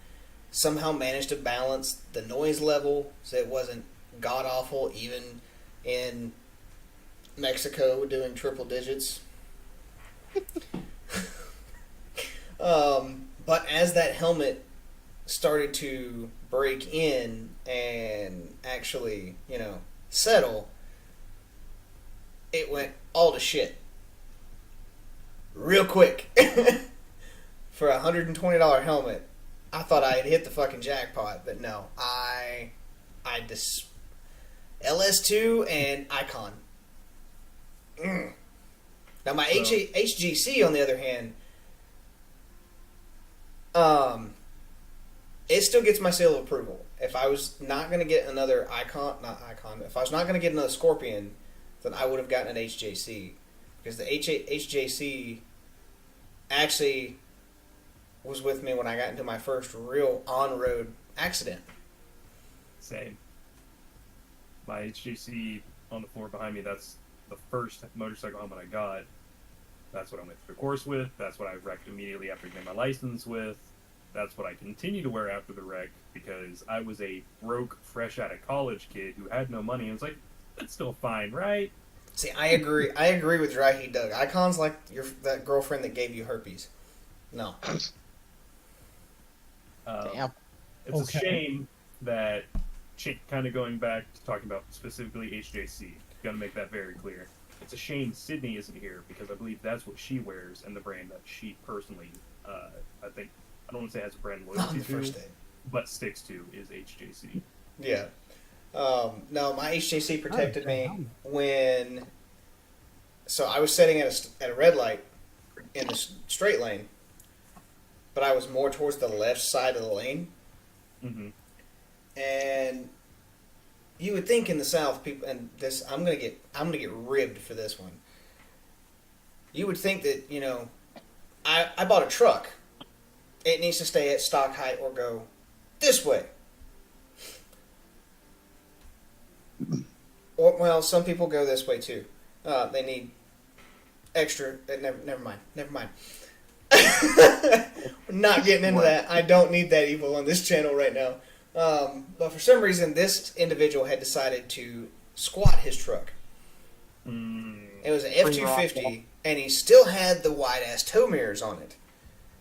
So he comes screaming up the fucking road in the left turn lane. I hate this. And I don't fucking- care how this is gonna end. I hate this. I hate this. Uh-huh. Don't lower a truck and then put fucking tow mirrors on it as if it can fucking tow anymore. No, I they hate come. No, F-250s come. continue. F-250s come Continue. stock with tow mirrors. Yeah, it came stock with the tow mirrors. He didn't take the tow mirrors off, but he lowered the truck. It's compromised. That's the Just whole so point. It's happens stupid. that when Goon sets on fucking Siren, I'm about level with these fucking tow mirrors. So Jackass comes through, goes to turn, and then smacks the back of my fucking helmet with his tow mirror. And sends me straight into the fucking speedometer on Siren, like 2 weeks after I had got her. Had not even put the first 500 miles on her. I shouldn't be laughing. Now, the helmet, when I took it off, it had pieces of the tow mirror like dug up inside the helmet. It looked like some fucking demon had just taken it and tried to rip my helmet off. The cool part was the Harley dealership that I acquired Siren from was kind enough to send a tech out to my house with a new Speedo and replace it free of charge. No questions asked. Well, they had a few, but after they heard the story, How then the it was hell like, did you break the Speedo? I got hit by a truck. I got mad because I stalled it and I fucking headbutted it. No, I got hit. So that's a great question for you lowrider boys. Whose Speedo do you like better? Goon's or a NARS? I know my opinion on this. You have all digital, not a real Harley. We like that nice slim fit digital gauge tachyometer, all right there at the risers. Oh, that's Oh. not me. Not Give me the dial. it's all digital, not a real Harley. It's That's a fine. low rider wearing. It's no. Hey, that's fine. I got my break in. It's a wannabe Harley. Hey, that's fine. I got my break in done, so we can find a script somewhere. You basically ride I an got Indian. you. All I'm gonna say, Fucking analog clock. Thank you very much. No, I am just. The only downside to the mid refresh lowriders, like the 20s to the 22s, the 21, 20, 19, and whenever they came back out with a lowrider as Softail. 18. I think So- 17 was the last year of the Dyna, so I think 18 is when the Softails came out. Okay, is that 22. they moved them down just a little too far to where you have to look more further south than I initially liked, but then I kind of got comfortable with where like my visors were and how my helmet set, so I could bring down a little bit and be like glance. Well, see, they actually remedy that for 2023s. If you look at them, they put the cluster up on the riser. Yeah, I think that looks fucking stupid though. So if you perfect example. If you look at Goldzilla, how where he moved them. he hasn't. That's why it looks so goddamn good. Is you have the ST fairing, that fucking gauge cluster that comes up, and instead of being a little bitch and having digital on the top, you still have to be a man and look down. I don't like looking down. You also assume I pay attention to my speed. This is true. Valid Fun point. fact: my old Honda Shadow 750 had one of those tank-mounted speedometer things. So yeah, you'd have to look down to check your speed. Not that you had to do it very often on that bike, because it could barely go 90 if you tried. Well, see, Nar is not used to having to check his speedo because he went from a fucking moped that could barely do the speed limit to a real bike. See, I think it's funny A real because biker. the first time Sid came to Ohio when I was still in the Rebel, while the ST was on waitlist, that you all didn't get to know about. Right. 233s don't. Steve was like, Yeah, no, I'm just gonna buy Sid's bike. Yeah. "One of us! One of us!" 2020 or 2021, so all the clusters and everything are still down. Yeah, hers is the year model I before don't- mine. So I don't She's think got a she, 20, I've got a fine. 21. relocated them. I'm used to it. Yeah, so I don't think she Buy relocated mine, them. Steve. I want to know. Yeah. But Do you have a lowrider ST? Or I have a real man's bike. Oh, too soon. Oh! God damn. God, after all I've been to you. After all I've been to you. We're talking about all these road queens. We've got a road king over here. Just remember, chat. The lowrider gang is one of us. Oh yeah. Everybody else, we still love you, But you're not part of the cult. but I don't wanna be there's a your cult within the Goon Squad. There's a Dude, cult within the Goon Squad. I don't want to be right. So, It's just wrong. I mean, I'll say this. When Oh, honor. when Sid came to Ohio, not the weekend everyone was here, but when she herself came to Ohio just for the one weekend, right after she got her ST, she made the comment to me. She's like, "Hey, kind of riding like a Send It boy. You need to chill out." It's probably fair. On the I Rebel. mean, again, probably fair. Like, anything she says. Like, I kind of want to go out and fly out instead of, and I kind of want to, I think she probably knows more about riding in general than all of us. Yes. Probably Oh, yeah. accurate. Yeah. Honestly, yes. Like, I kind of want, like, which is, it's kind of a bummer that she's not here today, but I kind of want to just like spend a weekend and be like, okay, this is how I ride. Give me some sage advice. Yeah, I would say Aaron, you're getting shit on in chat. no. I know. That's why I'm not looking. It's out of sight, out of mind. Wait, do I have to have YouTube open to see the chat? Yeah. Yeah. I've been riding for a long time, and I would still love to like bounce pointers off people. I love doing that shit.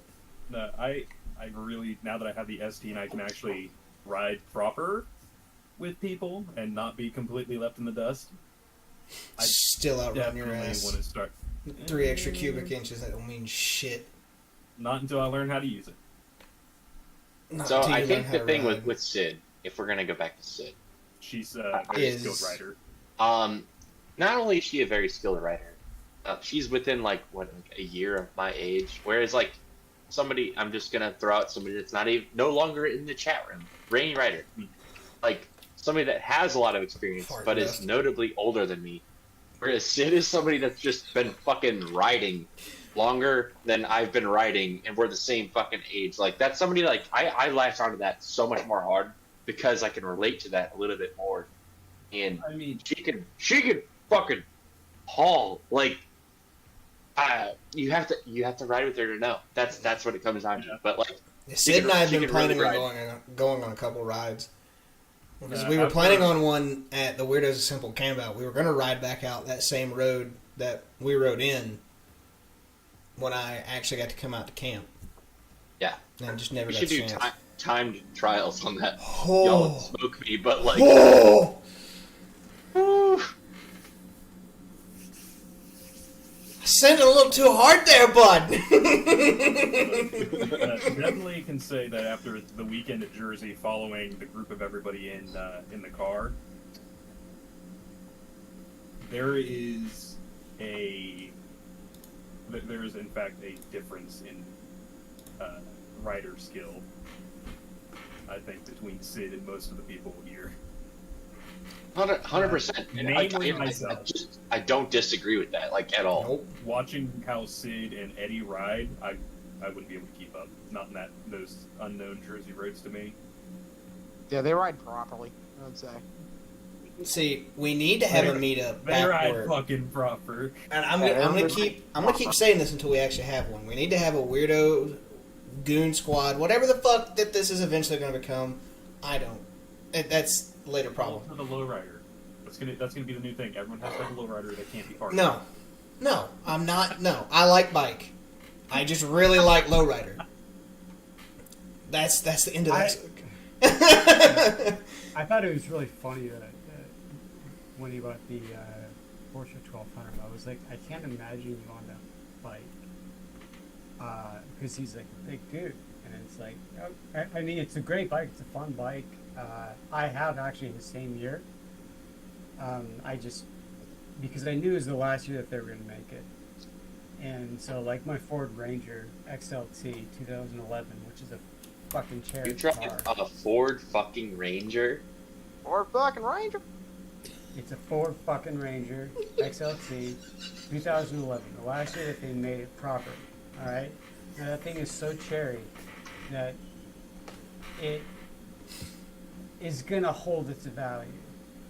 Having a 2021 Sportster 1200 in good condition, because I don't really ride it, I think is not a bad option.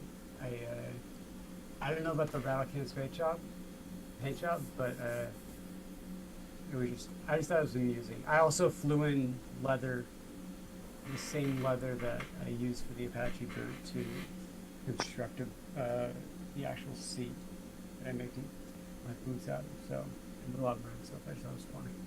Oh, that's badass. Yeah. So Yeah, you're gonna be seats next? Is that what I'm hearing? What's up? You're gonna be a seat next?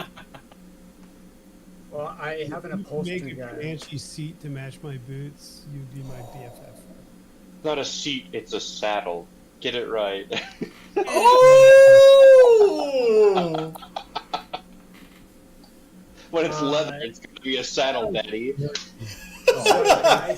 You want an iron horse, boy, or a real horse?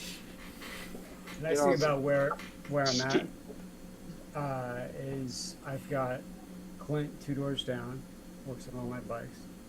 Across from him, he does high-end upholstery for like really, really nice cars. So,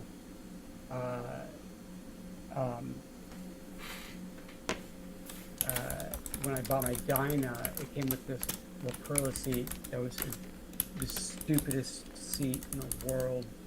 I don't even know how he rode on that seat. It was like, if you just grabbed it, I don't know how he slid back off of it onto the ground. It was so ridiculous. So I had him remove the cover. I added some foam, so I'm sitting nice and comfortable. And then I used the Crow leather. I had him upholster it for the Dyna. Because I wanted to. It's one of them there Maine Coons. Yeah. So. Cats being, figured you guys would be interested. What? A kitty. We all pretty much are ADHD or have some neurodivergent thing going on. So we are fixed in on the cat right now. I'm sorry. Listening to Steve, watching the cat. Yeah, pretty much. Thinking about having a camp out back where I was actually raised, and taking you guys on some of those fucking chaos roads back home. If we can go drink hooch in the mountains, yes. Oh, yes. I can get you hooch. Might be. I can get you hooch. Background. We don't need it.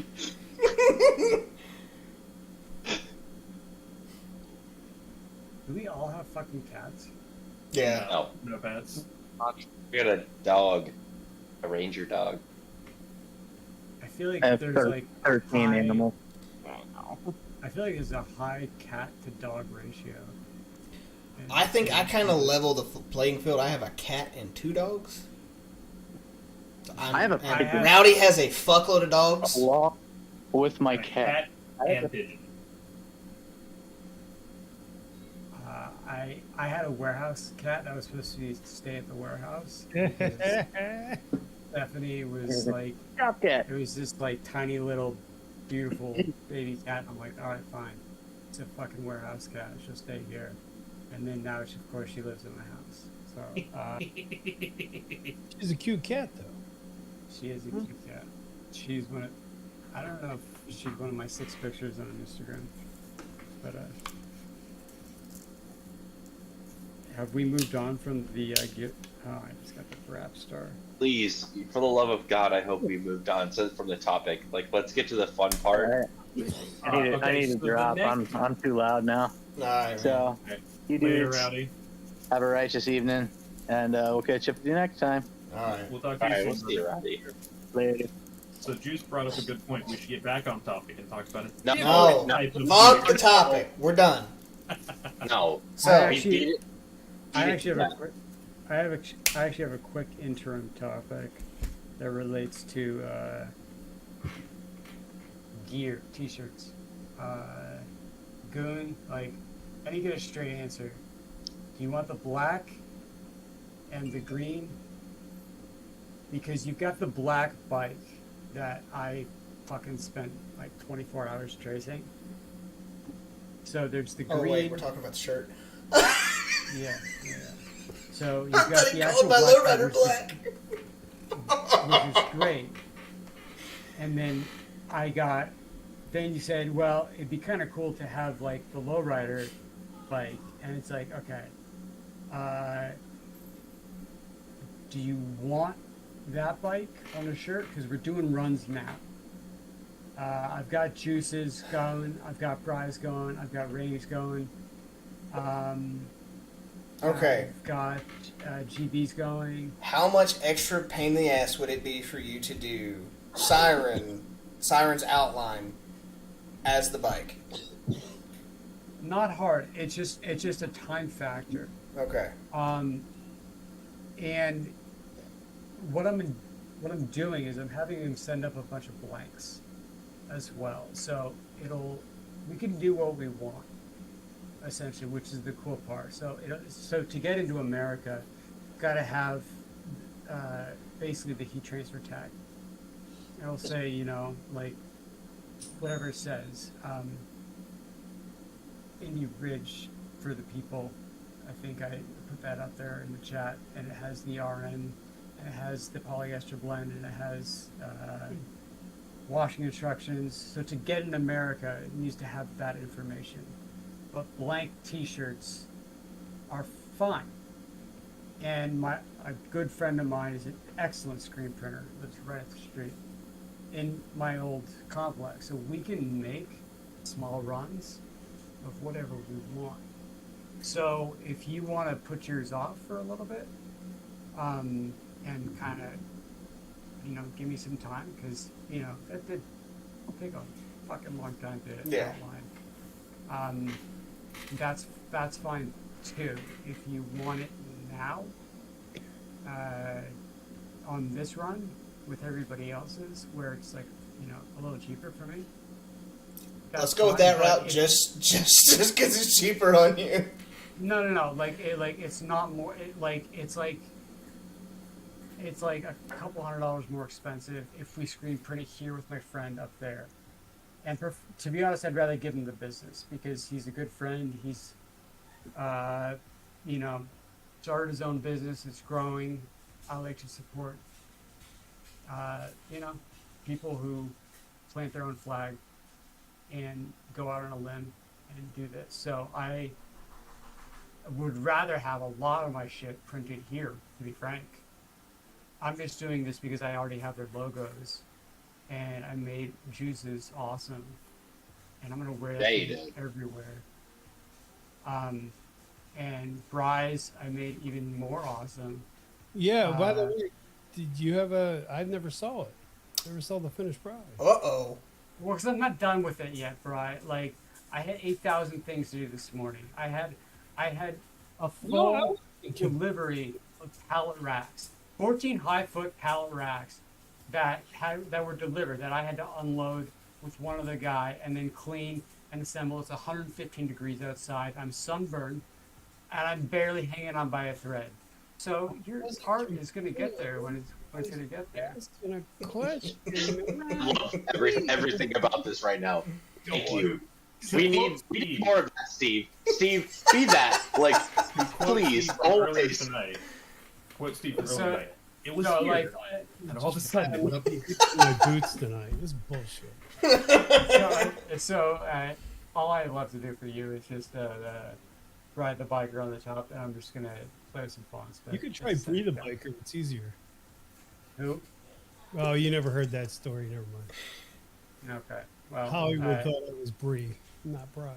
Now, something that I had looked at and thought about, and I think I sent you a message about it. I think I sent you a message on Discord. Is take that Moons Out Goons Out that we were talking about and run it back here, and then Suns Out, Guns Out.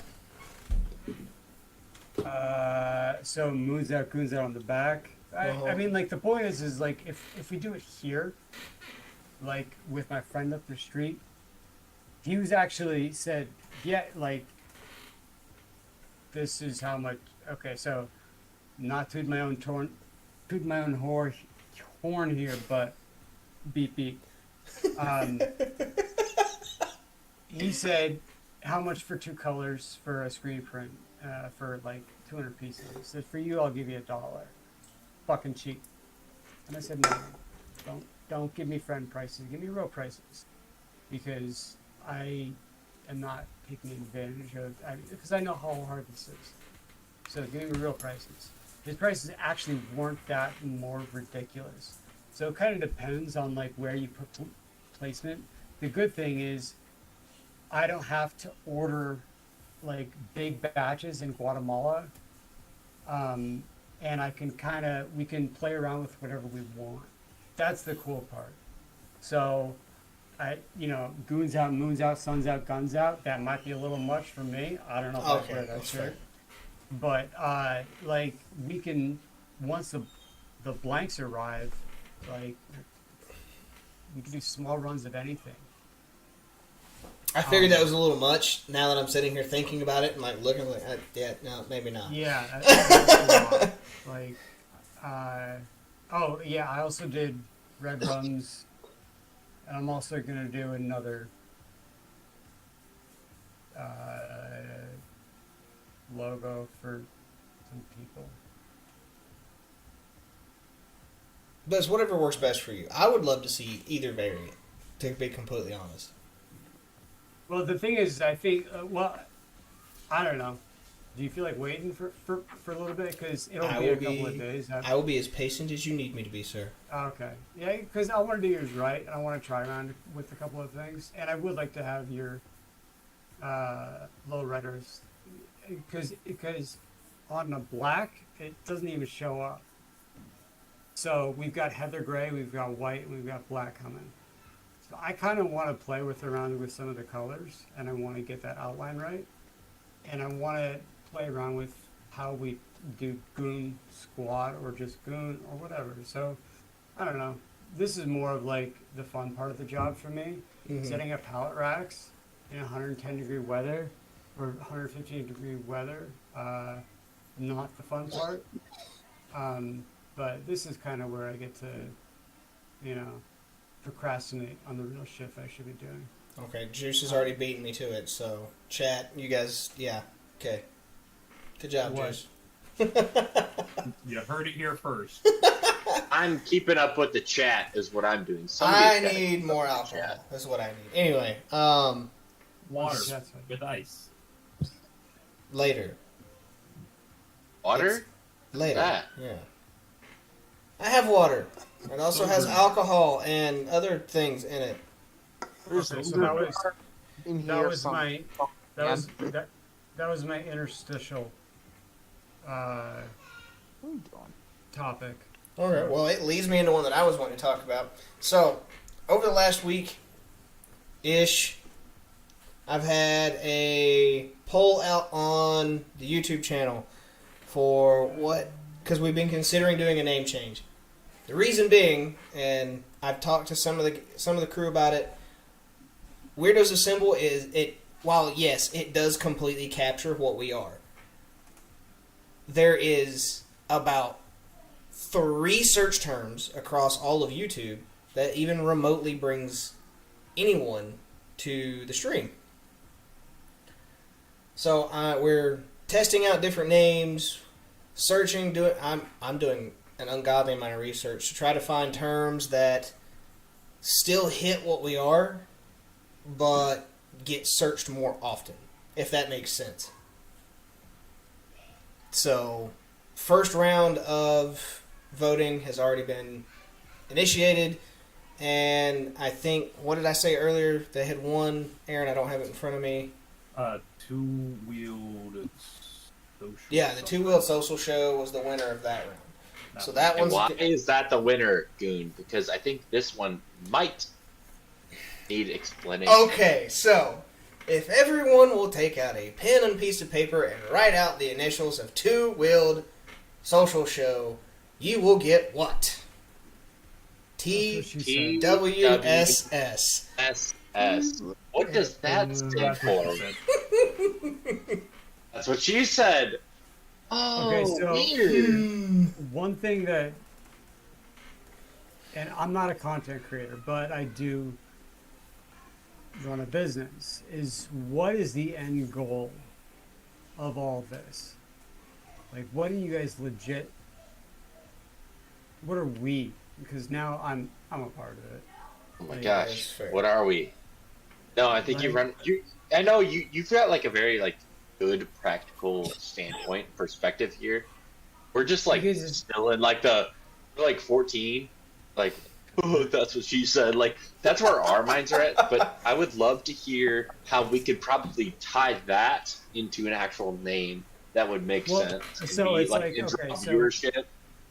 So the initial What do you- idea was to bring everyone in together, like different people from across the biking YouTube community, mostly smaller creators, to band together and start a podcast, not only to raise awareness for our own channels, but as a way to hang out and blow off steam from the weeks until we could actually get out and hang out in one central location together again. What that's Which is for. why I come to this stream. Like, Yeah. like this is Right. like So I look forward to it. Now, the step, and I had hoped that it would become this. There wasn't like a lot of expectation of it, but what has happened is we've all morphed into this dysfunctional fucking weirdo family. Like, Which is great. so Like, and it could stay exactly the same as it is now. It's just the question is like, it's not what do you call it. That's not the first question you ask. It's like if a person tells me they're starting their own business and he's like, yeah, and I made the logo. I'm like it's the last thing you like. It's the least important thing you do. Like search terms, that kind of stuff doesn't really mean anything anymore. Like so like that's Google circa 2003, where it's like, okay, well, what Google's going to do is going to present you information that they think you will click on. They're going to try to serve you the right information. So having URLs, having specific names, it doesn't matter. Like I said, if you search Indie Ridge on Google, the guy who actually owns IndieRidgeUSA.com, this fucking limey Brit, you're not going to see anything about him until like page 2. Like it's all me. Like just typing the phrase. So because when people type in Indie Rigs, they're not looking for a stupid consulting firm, which is probably a shit consulting firm to begin with. But they're getting my You're stuff. not bitter though. You're not bitter though. Steve, not personally. Steve's a little grumpy today, man. Yeah, man, like that's really touchy going. You need a hug. He had a lot of sun. He needs a little bit of water and a nap. But like, no. It was just like this guy, this fucking guy who had this name, and it was just annoying that he had it, and he was just kind of sitting on it, and so well, that's how I feel about moonsoutgoonsout.com too. I really want that. That way we can pull that. And my idea, again, with like a collaborative group approach, every one of us will have our own page. Goon will have a page. Juice will have a page. Nar will have a page. Bri will have a page. Page will be linked right here instead of what's listed here. Yeah. There we go. So is it a website? It was to be a website. The podcast would be live stream, whatever the fuck we want to call it, would be here, and then all of us would be around it. If you want to listen to the podcast, it would link to whatever this, whether it be my channel where it's at. If we create a whole new fucking YouTube channel just for the live stream, however. I could see nothing going wrong with this idea. Well, it's just. I Don't like the idea. Go to my shop. It's gonna be so much better. I like the concept. I think that it's it needs more thought on like, okay, what is the user experience? And this is what I do for a living. Is what is the user experience going to be like? Okay, so how is it presented? What thing does it give the user? What goal is it accomplishing? What is your end goal? Is your end goal to monetize and make money? Is it to shoot the shit and have fun? Is it? There's any number of things, and until you nail that down, it's going to be difficult to have a direction, and it'll just take up a lot of time and a lot of money. which I'm happy to pay. I'm just kidding.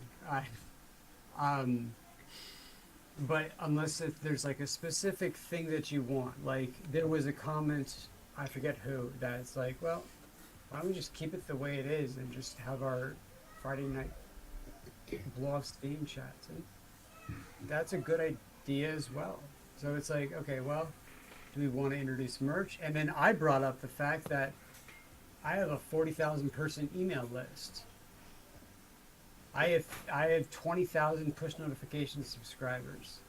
I could press a button and drive a massive amount of traffic to a single stream.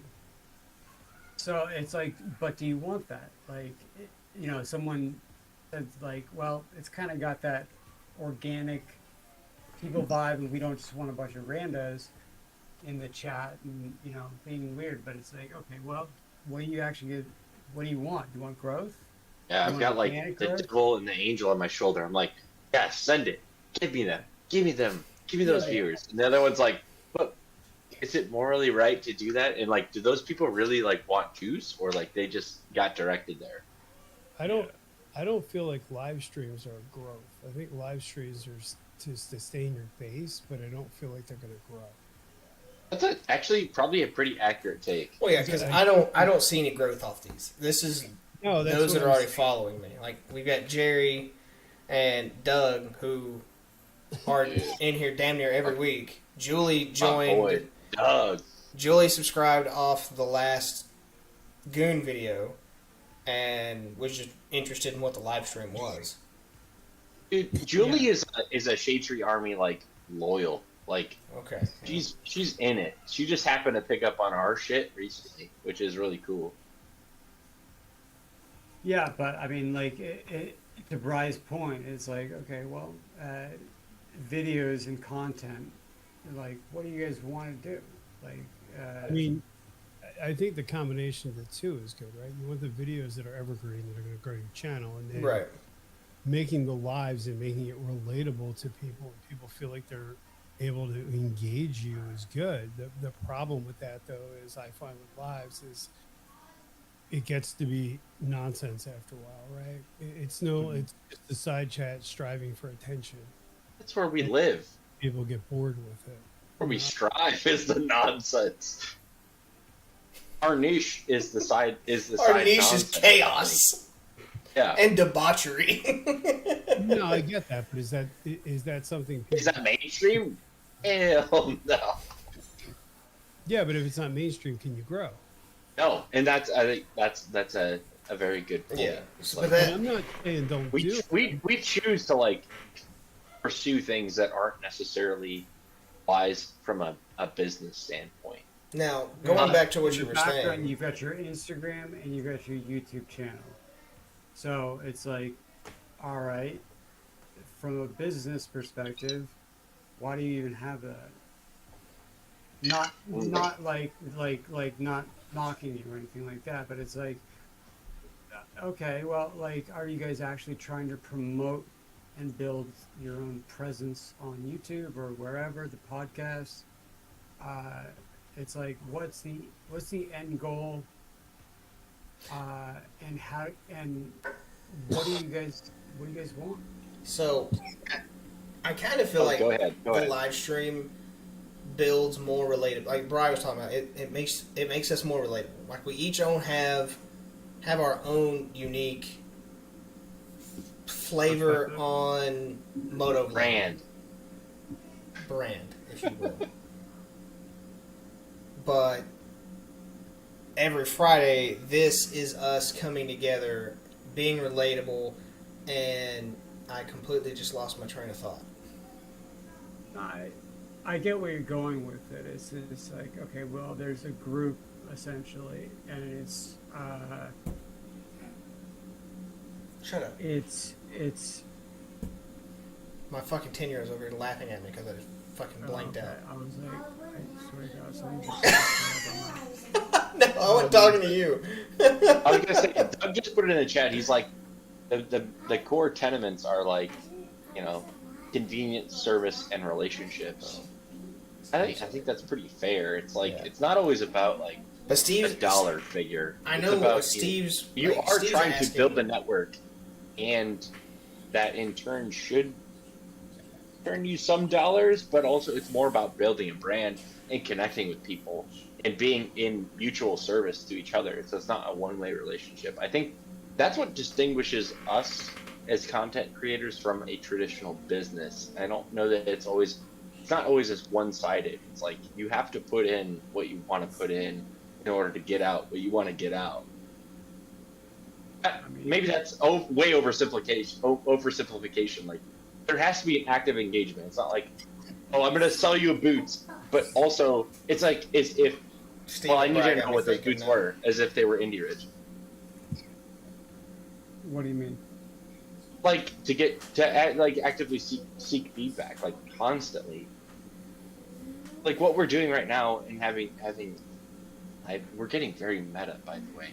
Like to have a live stream they can like feed into this is just, I don't know. It's a pretty important part of the process. It's not like, as a YouTube content creator that's not big, like I want to have just a pretty loyal following that will give me good feedback that like what I'm doing makes sense and like that I should keep doing it.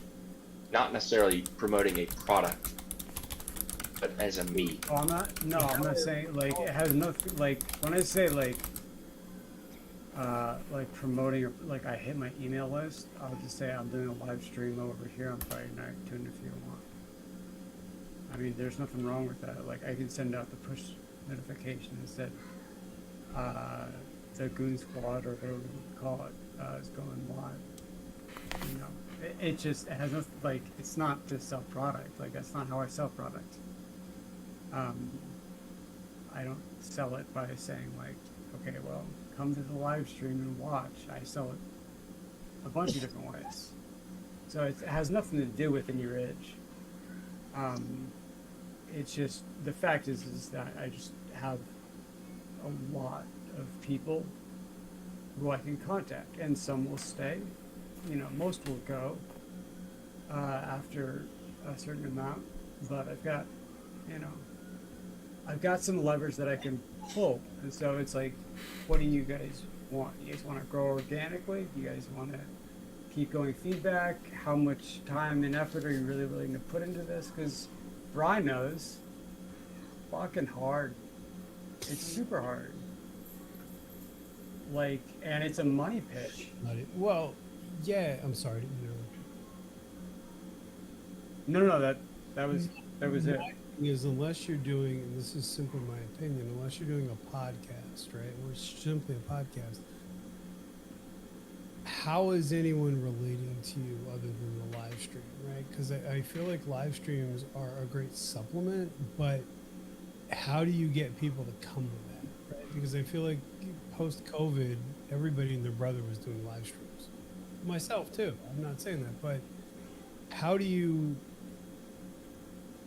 What's the hook? How do you get people to tune in, right? Because if you do content and they watch your channel and they subscribe and then they see that you're doing live streams, I feel like that's a better way to transition it rather than doing live streams and hoping people show up, if that makes sense. Mm-hmm. For sure. Well, as I was saying earlier, the live streams were initially to build that community that each of us have already, and a lot of us share subscribers. Yeah. Like connecting the dots. Like I don't know that it was necessarily about growing a large community. I think it was connecting the small community that we already have, because if we want to bring in the old shade tree surgeon great master surgeon, like we all stem from enjoying that content. But how do we bring us together, the people that watch that? So, sorry, continue. Like, that was my 2 cents. Yeah. So you're talking about like a single YouTube channel. Kind of, yeah.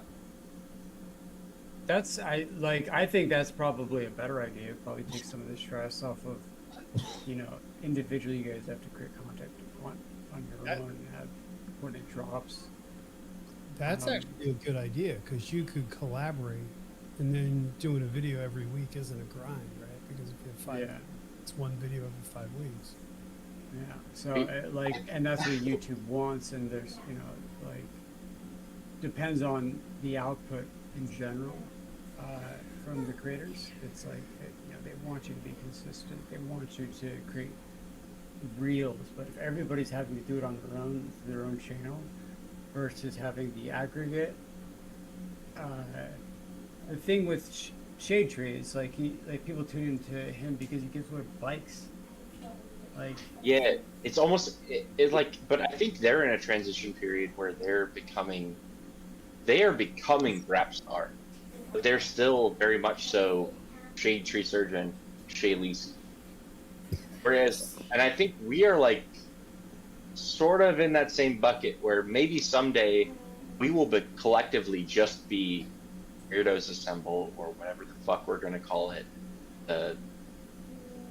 Twisted, no, what that, anyways, that's what she said show. Like, maybe someday that'll be the case where it'll be multiple content creators feeding into one channel. But that's not where we're at right now. And I think we're too different to actually do that. So, but I Viewers would recognize get that, whiplash like at Dr. that K, point. though, like, just as far as how they've grown, like, it's almost weird to me to consider myself Shade Tree Army because it almost seems like, but I really love Shay. Like, you have to just be rap star at this point. It's not about being like one or the other. That's where I come from, at least. I don't know. Maybe this is just drunk babblings and it doesn't make sense to anybody. Like, does anybody understand what I'm trying to say there? I get I where you're do. at. I think you're getting ahead of yourself, right? If you figure out the formula and commit to it, I mean, it's going to take years before you're successful. So, I mean, you know, I think the concept is good, but please don't take this out of context because I've had this conversation with a lot of people.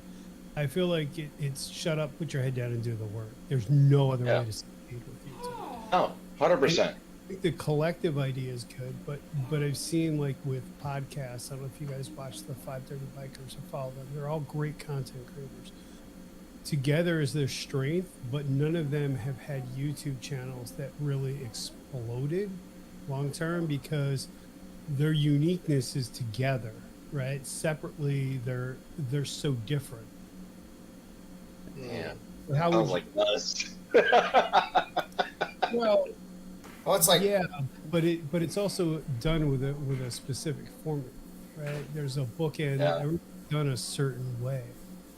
I mean, I'm not discouraging it. I'm just saying that if you're gonna, if you're, it's okay. and to Steve's point, I mean, it's a fucking money pit. Like, I don't even want to think about what I've got invested for the return. You know, and that's the other thing too, is how vested do you want to come in? If you go both directions, you do a podcast or a live stream and you want to really focus on that, and then you want to do content creation, there's three forms, right? There's live streams, there's installs, and then there's moto vlogs, and each one's going to have its unique draw to it. after the live stream. Oh, the Hold on, kiddos. we gotta pause for the love, the mini But it's goon, the goonlet. Feel but the it- love tonight. it's a legitimate We'll watch it tomorrow. point that Price making because it is a very, very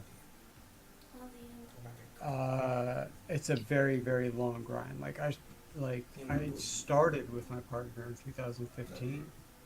Just in the last year and a half, let's say, maybe 2 years, did I really start to show up on radars. So 2021 versus 2015. So it's like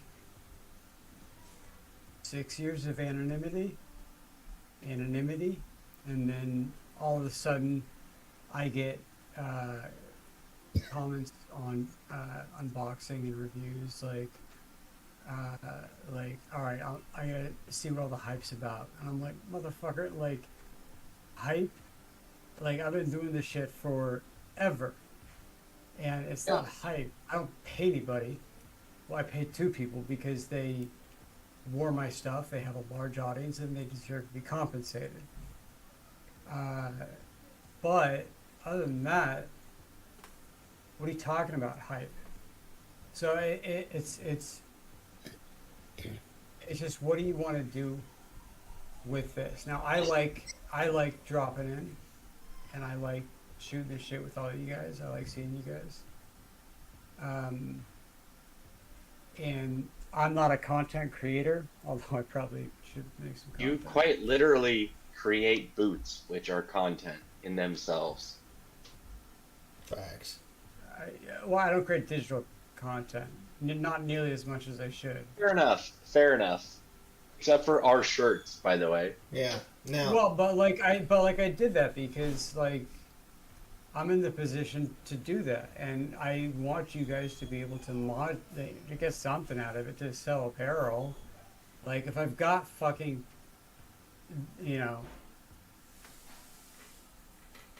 thousands and thousands of yards of cotton, and it's not that much money to get you guys some apparel to try to sell, like, yeah, of course. Like that's not a big ask for me. Now, to actually answer that question, Steve, that'll take like the core members of the group sitting down and like actually having a discussion about it. Because as much as people are, as you've seen in the Discord, they're like, Gary, this is your brainchild, your channel, you own it. Do whatever the fuck you want with it. I very much started this as a way to bring the group together. I never wanted direct control over it. If somebody wants to run one or host one or what the fuck ever, by all means, do so. I even offered to send it to other people's channels whenever they hosted.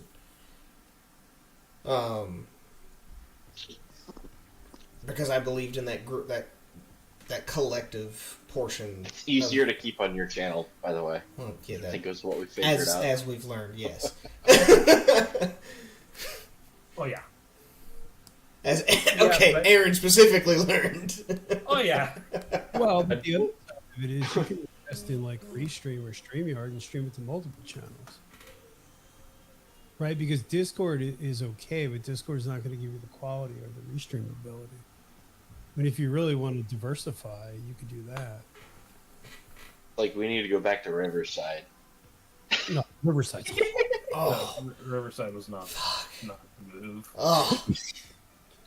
That was $50 a month for that little bit of shit. Yeah. Stream account, if you guys want to play with it, you're more than welcome to. Well, The nice part about that is everyone that's a guest can We've done played it out. we've played that shit. I would think that for growth, if you stick to one lane and build upon that, I think that's the way to go. I mean, I can tell you right now, it's why I don't motovlog. To me, and take us for what it's worth, I think it's an absolute waste of time for growth. Unless you're like a Bodine 52 or someone that has that niche on lock for years, I don't feel there's growth to it. But again, that's what's worked for me. Because the other thing too is how much money do you want to spend? Because if you have production gear, that's X amount of money. Then you want to do on-camera video, that's another thing. I feel like when you're small, if you can stick with one lane, it's a lot easier to grow. Yeah. Because you figure, nothing. If you're going to do installs, then you need a certain amount of gear and you need a certain production level to attract, not sponsorship, companies. If you're doing motovlogging, you can get away with the GoPro. But do you really want to start your channel off going 9 directions at once? That's basically. That's the thing I always get a kick out of is people will be like, oh, well, Bri gets shit for free. Okay, well, let's talk about how much my lens cost. And Steve knows. Like, you're like, how much am I in debt to this channel? Like is it really a fruitful hobby? Like, why do you do it? I think those are the things I ask myself all the time. It's like, you devote a lot of time and energy and sometimes a lot of money into doing this. Like, whose benefit is this? Is it Mr. YouTube? Is that who are benefiting? Like, who really? Right. Well, it's Okay. like I had somebody ask me about my thumbnails that I use for my videos. And they're like, "Why do they look so plain?" I'm like, "They are." I typically don't put anything more than maybe like 10 minutes into making a thumbnail. Dude, And that 5 minutes on a thumbnail. exactly. Fuck that. But Fuck here's that. the thing. People don't come for the thumbnail. They come for the actual content. When they're like, when you're a small that's channel it. like this No, shit. that's- Like, But no, here's that's not, not. That's, when you're no. small. Dude. I said when you're small. but When you're here's big, the it's a thing. different story. Here's the thing, Juice, though, is it's very much the clickbait game.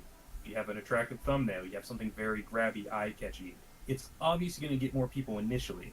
Mhm. But my thing is, and I think this is going to be a very fair statement that I'm about to say is, if you ask every single motovlogger we know personally, people we've ridden with, people we have met, people we have talked to on a personal level off camera, what do you want out of your channel? I am willing to bet that almost everybody is going to give you a somewhat different answer. They're going to, like, if you ask me, and I've already said this multiple times, I believe, in my own videos, on somebody else's video, and here on the live stream, I do not care about my channel growth. I do not care about getting monetized. I do not care about becoming a world-known individual. In fact, that terrifies me. I am perfectly content with, don't smile at me, Goon.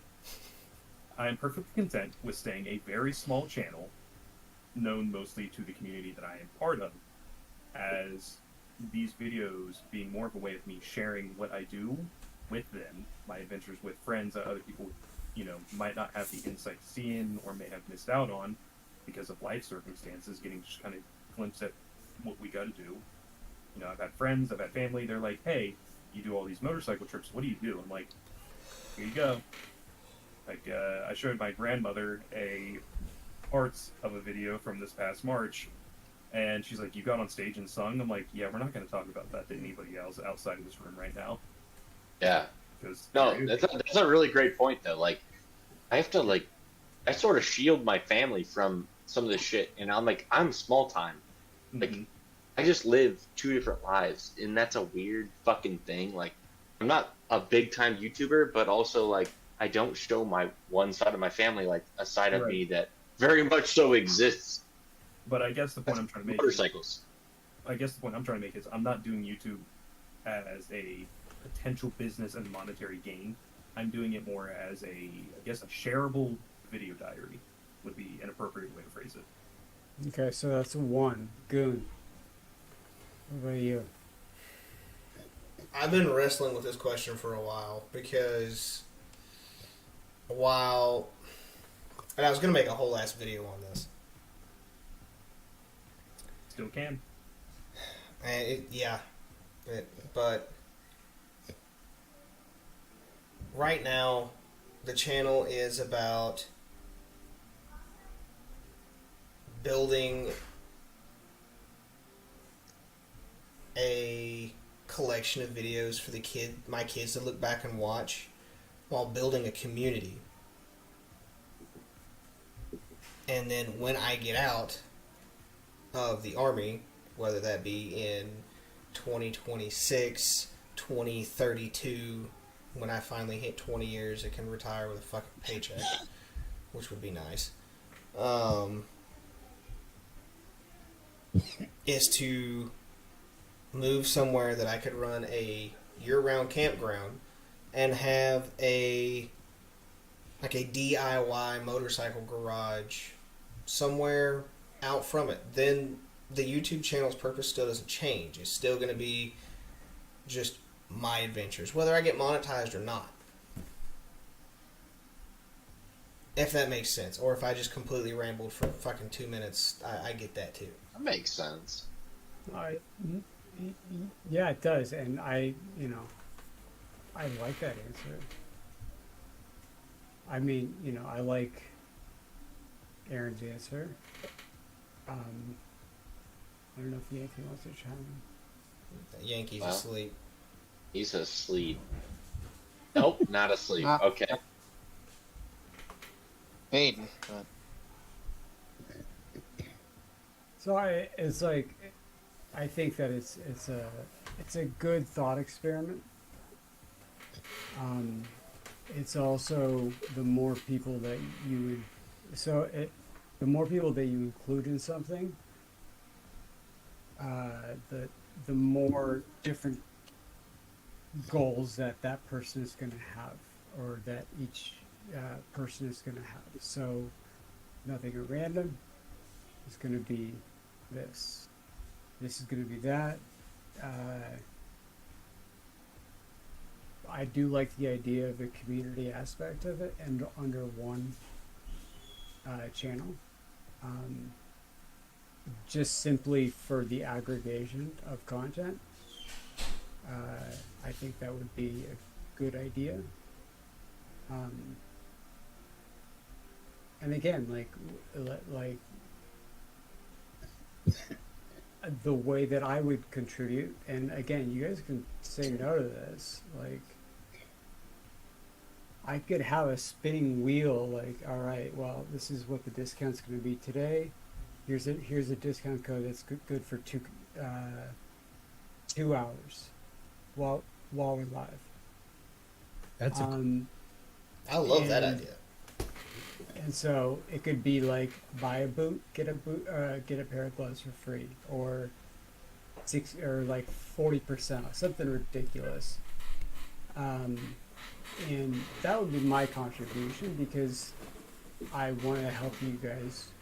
Again, like I like people who, like Bri, who grinded it out for years, and it's starting to pay dividends. And I want to see that for the rest of you guys. So it's like, I know what it took for me to do it. And I did grind it out for 8 years alone. You're still grinding, man. Who you kidding? Yeah, no, I work like 80 hours a week. I am still grinding, but I'm also expanding. Like, we're going into a 6,000 foot warehouse, which is a lot.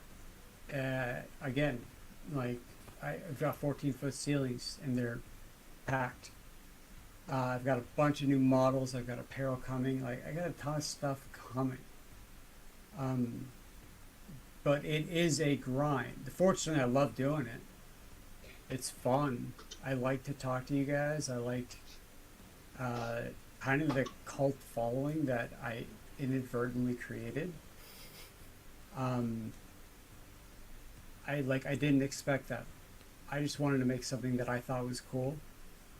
We did just get CE2 certification, which will be on the tags of, I think the first tag is the Walker, which is Mohawk ventilated. But CE2, most Americans don't know what CE is in general. But to get CE2 on an ankle high boot is really fucking hard. So it's not just, and there's like 4 specific tests that they perform. And so once those tags change from like the Hawk on the one side and this and on the other, like they're gonna be my test results for CE2. I'm gonna say, like, to everybody who thinks that this is a cool looking boot that he's marketing as a motorcycle boot, I'm gonna go shut the fuck up and look at those test results.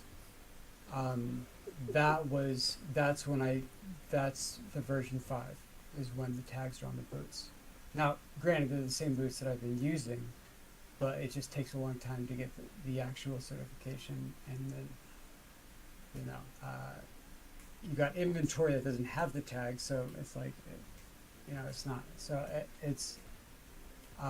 that's when it'll turn into 5s.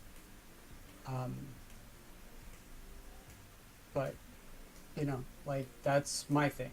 That's my company. That's what I do. Now, I want you guys to be successful at this. And I want you to enjoy it. Like, that's the other thing. Like, and like, sometimes it can just be, it can feel like this horrible grind.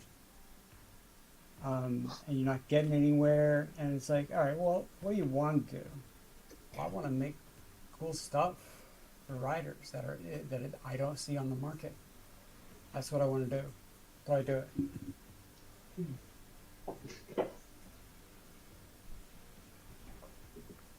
I'm done. Thanks for attending your TED Talk. I mean, it's true. Well, What do you No, guys want? no, I don't. I think I can speak for everybody, but we appreciate it. Yeah. I mean, All the like, advice and all the help. Yeah, I mean that's why I come in, because you guys, I like you guys. Like I only see names on orders, and I really like. I talk to Rainey more, but it's like I want to see the people. I want to see my customers. I want to interact with them. I Okay. answer the phone. In all fairness, I have your number. I just choose not to message you online because I know you're busy as fuck. That's ridiculous, man. Well, but you've been a huge supporter, and I think that speaks volumes to your company, because there's a lot of companies out there that I'm not going to throw people under the bus, but there's a lot of companies that won't even get back to you, but yet want to exploit your content. So I mean, I Like think Harley Davidson. it's awesome. No, I don't want to throw a Mustang under the. Oh, I did. Oh, oh. All right. So Oops. I think this does bring this live stream Yeah, we to a gotta- good point. We gotta wrap this shit up, dude. It's Like we got to get into the after show. Yeah. Yeah. I want to talk to Goon on the after show Uh-oh. for sure. Uh oh. I'm in trouble, y'all. No. All right. No, it's This about. time, Goons are gonna be calling out Uncle. Okay. So it's we're about going. It's about last week's after show. Okay. Well, I assume you saw something I had earlier. Yeah. So we'll go with final thoughts. We'll start with Bri. I don't know. Do what you love. Whatever makes you happy. I mean, if you're sticking with the content thing, man, just do what makes you happy. Because if you don't, it's just gonna suck. That's fair. Nar. That Oh. that and leverage someone. And there's been so many people that have been like great mentors to me. You know, that I can pick their brain nonstop, and Night, Jerry. I say pay it forward. You know, if you've achieved any success or whatever that looks like, whether it's a skill set or not, you know, try and pay that forward to somebody, because none of us got here by our own. Yeah. So I'll come back to that. Nar.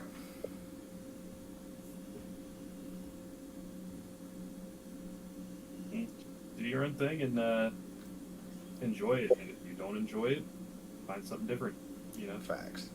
if it's creating YouTube videos, create one. If you find you're not enjoying the video you're working on, scrap it.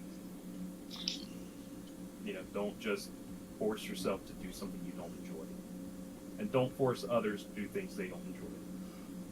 I'll remember that next time, big boy. Yeah. Oh God. Steve. Pretty much what everybody else said is that the only way you're gonna throw everything into something, all of your energy, is if it's for you. I used to work for a startup, and I was working almost as hard as I work now, almost. And the CEO, the current CEO of Quicksilver, was my boss at the time, he pulled me aside and he's like, you know, you're fucking killing yourself for somebody else's dream.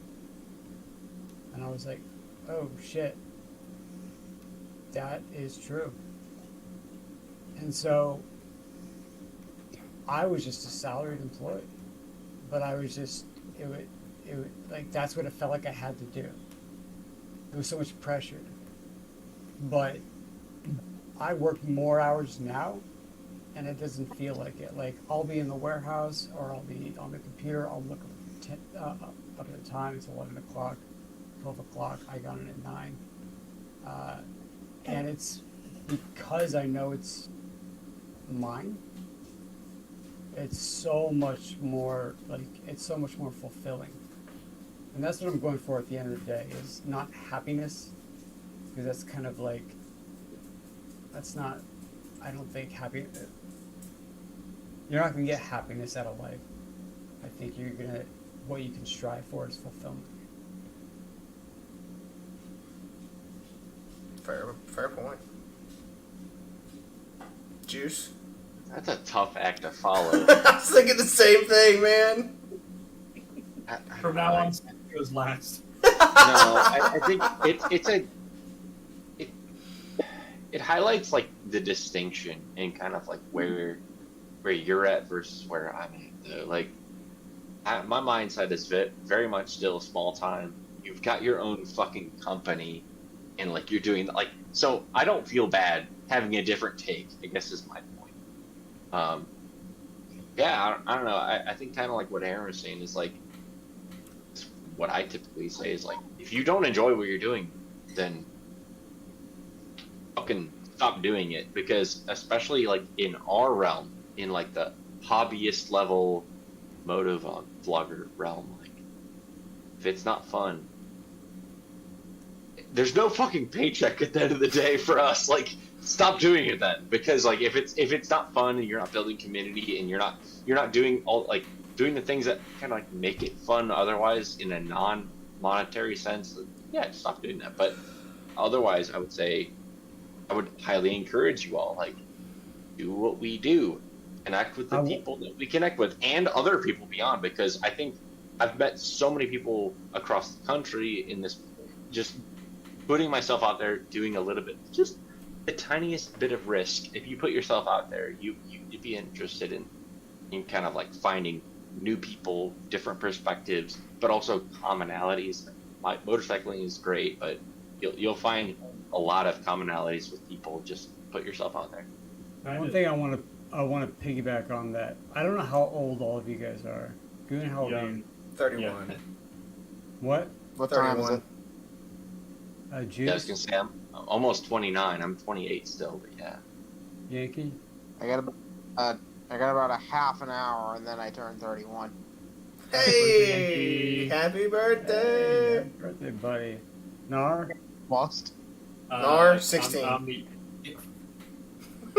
What? I am not 16. I'm 26.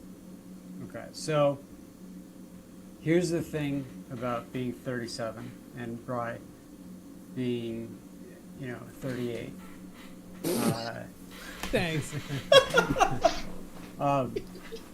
Is that as you get older, this is what most trajectories are like for people who get older, okay?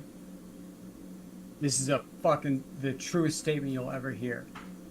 They'll go up, they'll decide that they're kind of done exploring new hobbies or exploring new skills, and then they go like this for the rest of their life. And they they do that, and then they wonder, wait, fuck, 65, like 50 years just went by, and like I didn't do anything with it. So I'm very much in favor of like teaching yourself new skills, like trying new things. Don't succumb to, some of the pitfalls that life can throw at you, like drugs and alcohol, because that makes makes the stagnation tolerable. So very much what you said is true. Like you should always just be on an upward trajectory, especially as you get older and you have the capabilities to do it.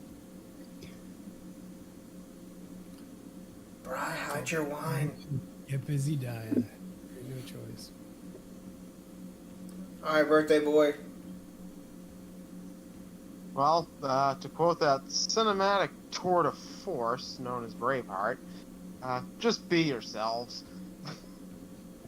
I don't know about everybody else, but for me, just whatever I'm doing throughout the day, if I'm at work or trying to take care of an errand, there's always something that's on my mind. There's always something that my brain is really thinking about, that it's really trying to go for.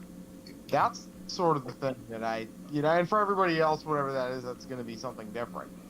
That's the thing I would encourage people to sort of latch onto and not let go of. The thing that really motivates you, the thing that you really want. You know, assuming it's not something completely psychotic.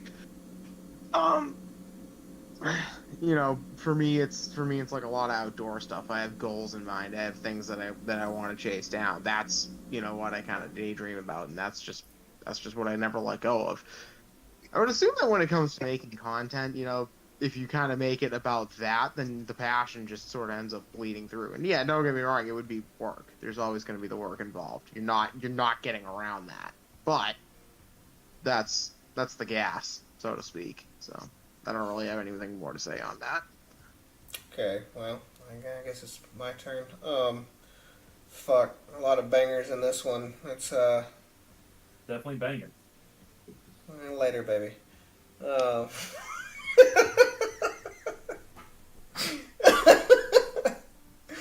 Oh, I can't pass up an opportunity every time. I know, and I laid it out there for you.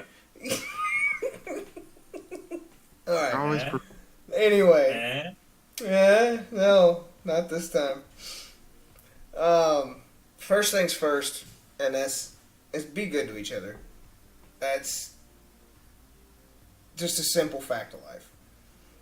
You can go through life being a fucking miserable asshole and being angry all the fucking time and being, you know, an asshole to others, but what's it getting you? Other than less people at your fucking funeral. But again, just be good to people. Continue, keep, and everybody's already said something to that situation. Sorry, distraction. Something to the effect already of, if you have something that you enjoy, keep fucking pushing towards it. If you have that goal in mind, don't give up on it. Like I have ideas for later on that I would love to see. There's going to be a new sublet of series coming out on my channel because I'm going to be living in a fucking camper. Everything is content, so I might as well record the fucking adventure while I'm at it. Along with something else, but we'll talk about that when we get there. There was something that I told to Bry a long time ago that he keeps reminding me that I Stop. told him. What? Stop stalking you? Joke. No, people generally don't fail; they quit. Well, I don't have a track record of quitting things. You can ask Chris in the chat. There you go. So There's a at a reason certain I'm point, broken. people are like they hit that one hurdle that's just like fuck this, and they quit. And Bry's done an excellent job of powering through it, and it's starting to pay dividends. And again, they don't fail; they quit, which is okay. I mean, like if you truly like can't do it, and it's just not you, then okay. Well, and that's one of the things you always impressed upon me, right? The only people that fail are the ones that quit. You know, it's going to suck, and you know, it's part of the process. But we'll see. Where I wind up is, like you said, it's wherever I quit. My channel is to build a community. If it gets monetized, cool. If it doesn't, no skin off my fucking back. And like I I said, That's great. you know, if you guys need help, I'm always around to help. I mean, I think it's important to foster part of the community. I mean, Steve's been a huge help to me. Yeah. As I said earlier in the stream, starting this was a way for us to hang out and keep in touch between campouts, but it's evolved into more of our dysfunctional little fucking weird family that we have going on, even though everybody's adopted Aaron as the little brother at this point. Aaron's my little brother I never had. That's for sure. I'm the little brother you guys never wanted, but got stuck with. Absolutely. Well, I wanted you as a little brother, but I just didn't have you. It's okay. No, it's All right. it's funny because it's even past outside of our group. There are now people who are just like little brother. Start it here first. We're gonna get you a shirt that just says "Little Brother." Let's see. Oh god. Flip said I need to get a patch for my vest, like people in clubs that have bird names that just says "Lil," like a rapper, LIL, Lil Brother, Little bro. Little Brother. All right. What? But this week's had some deep conversation in it. So, on that, Wait. It's only gonna get deeper off screen. gotta go to that other site for that though. All right. That might have a paywall behind it. All right, guys. We'll catch you all next week. These weirdos will see you same time, 8 p.m. Central for now. And I'm going to keep saying that until everything's finalized.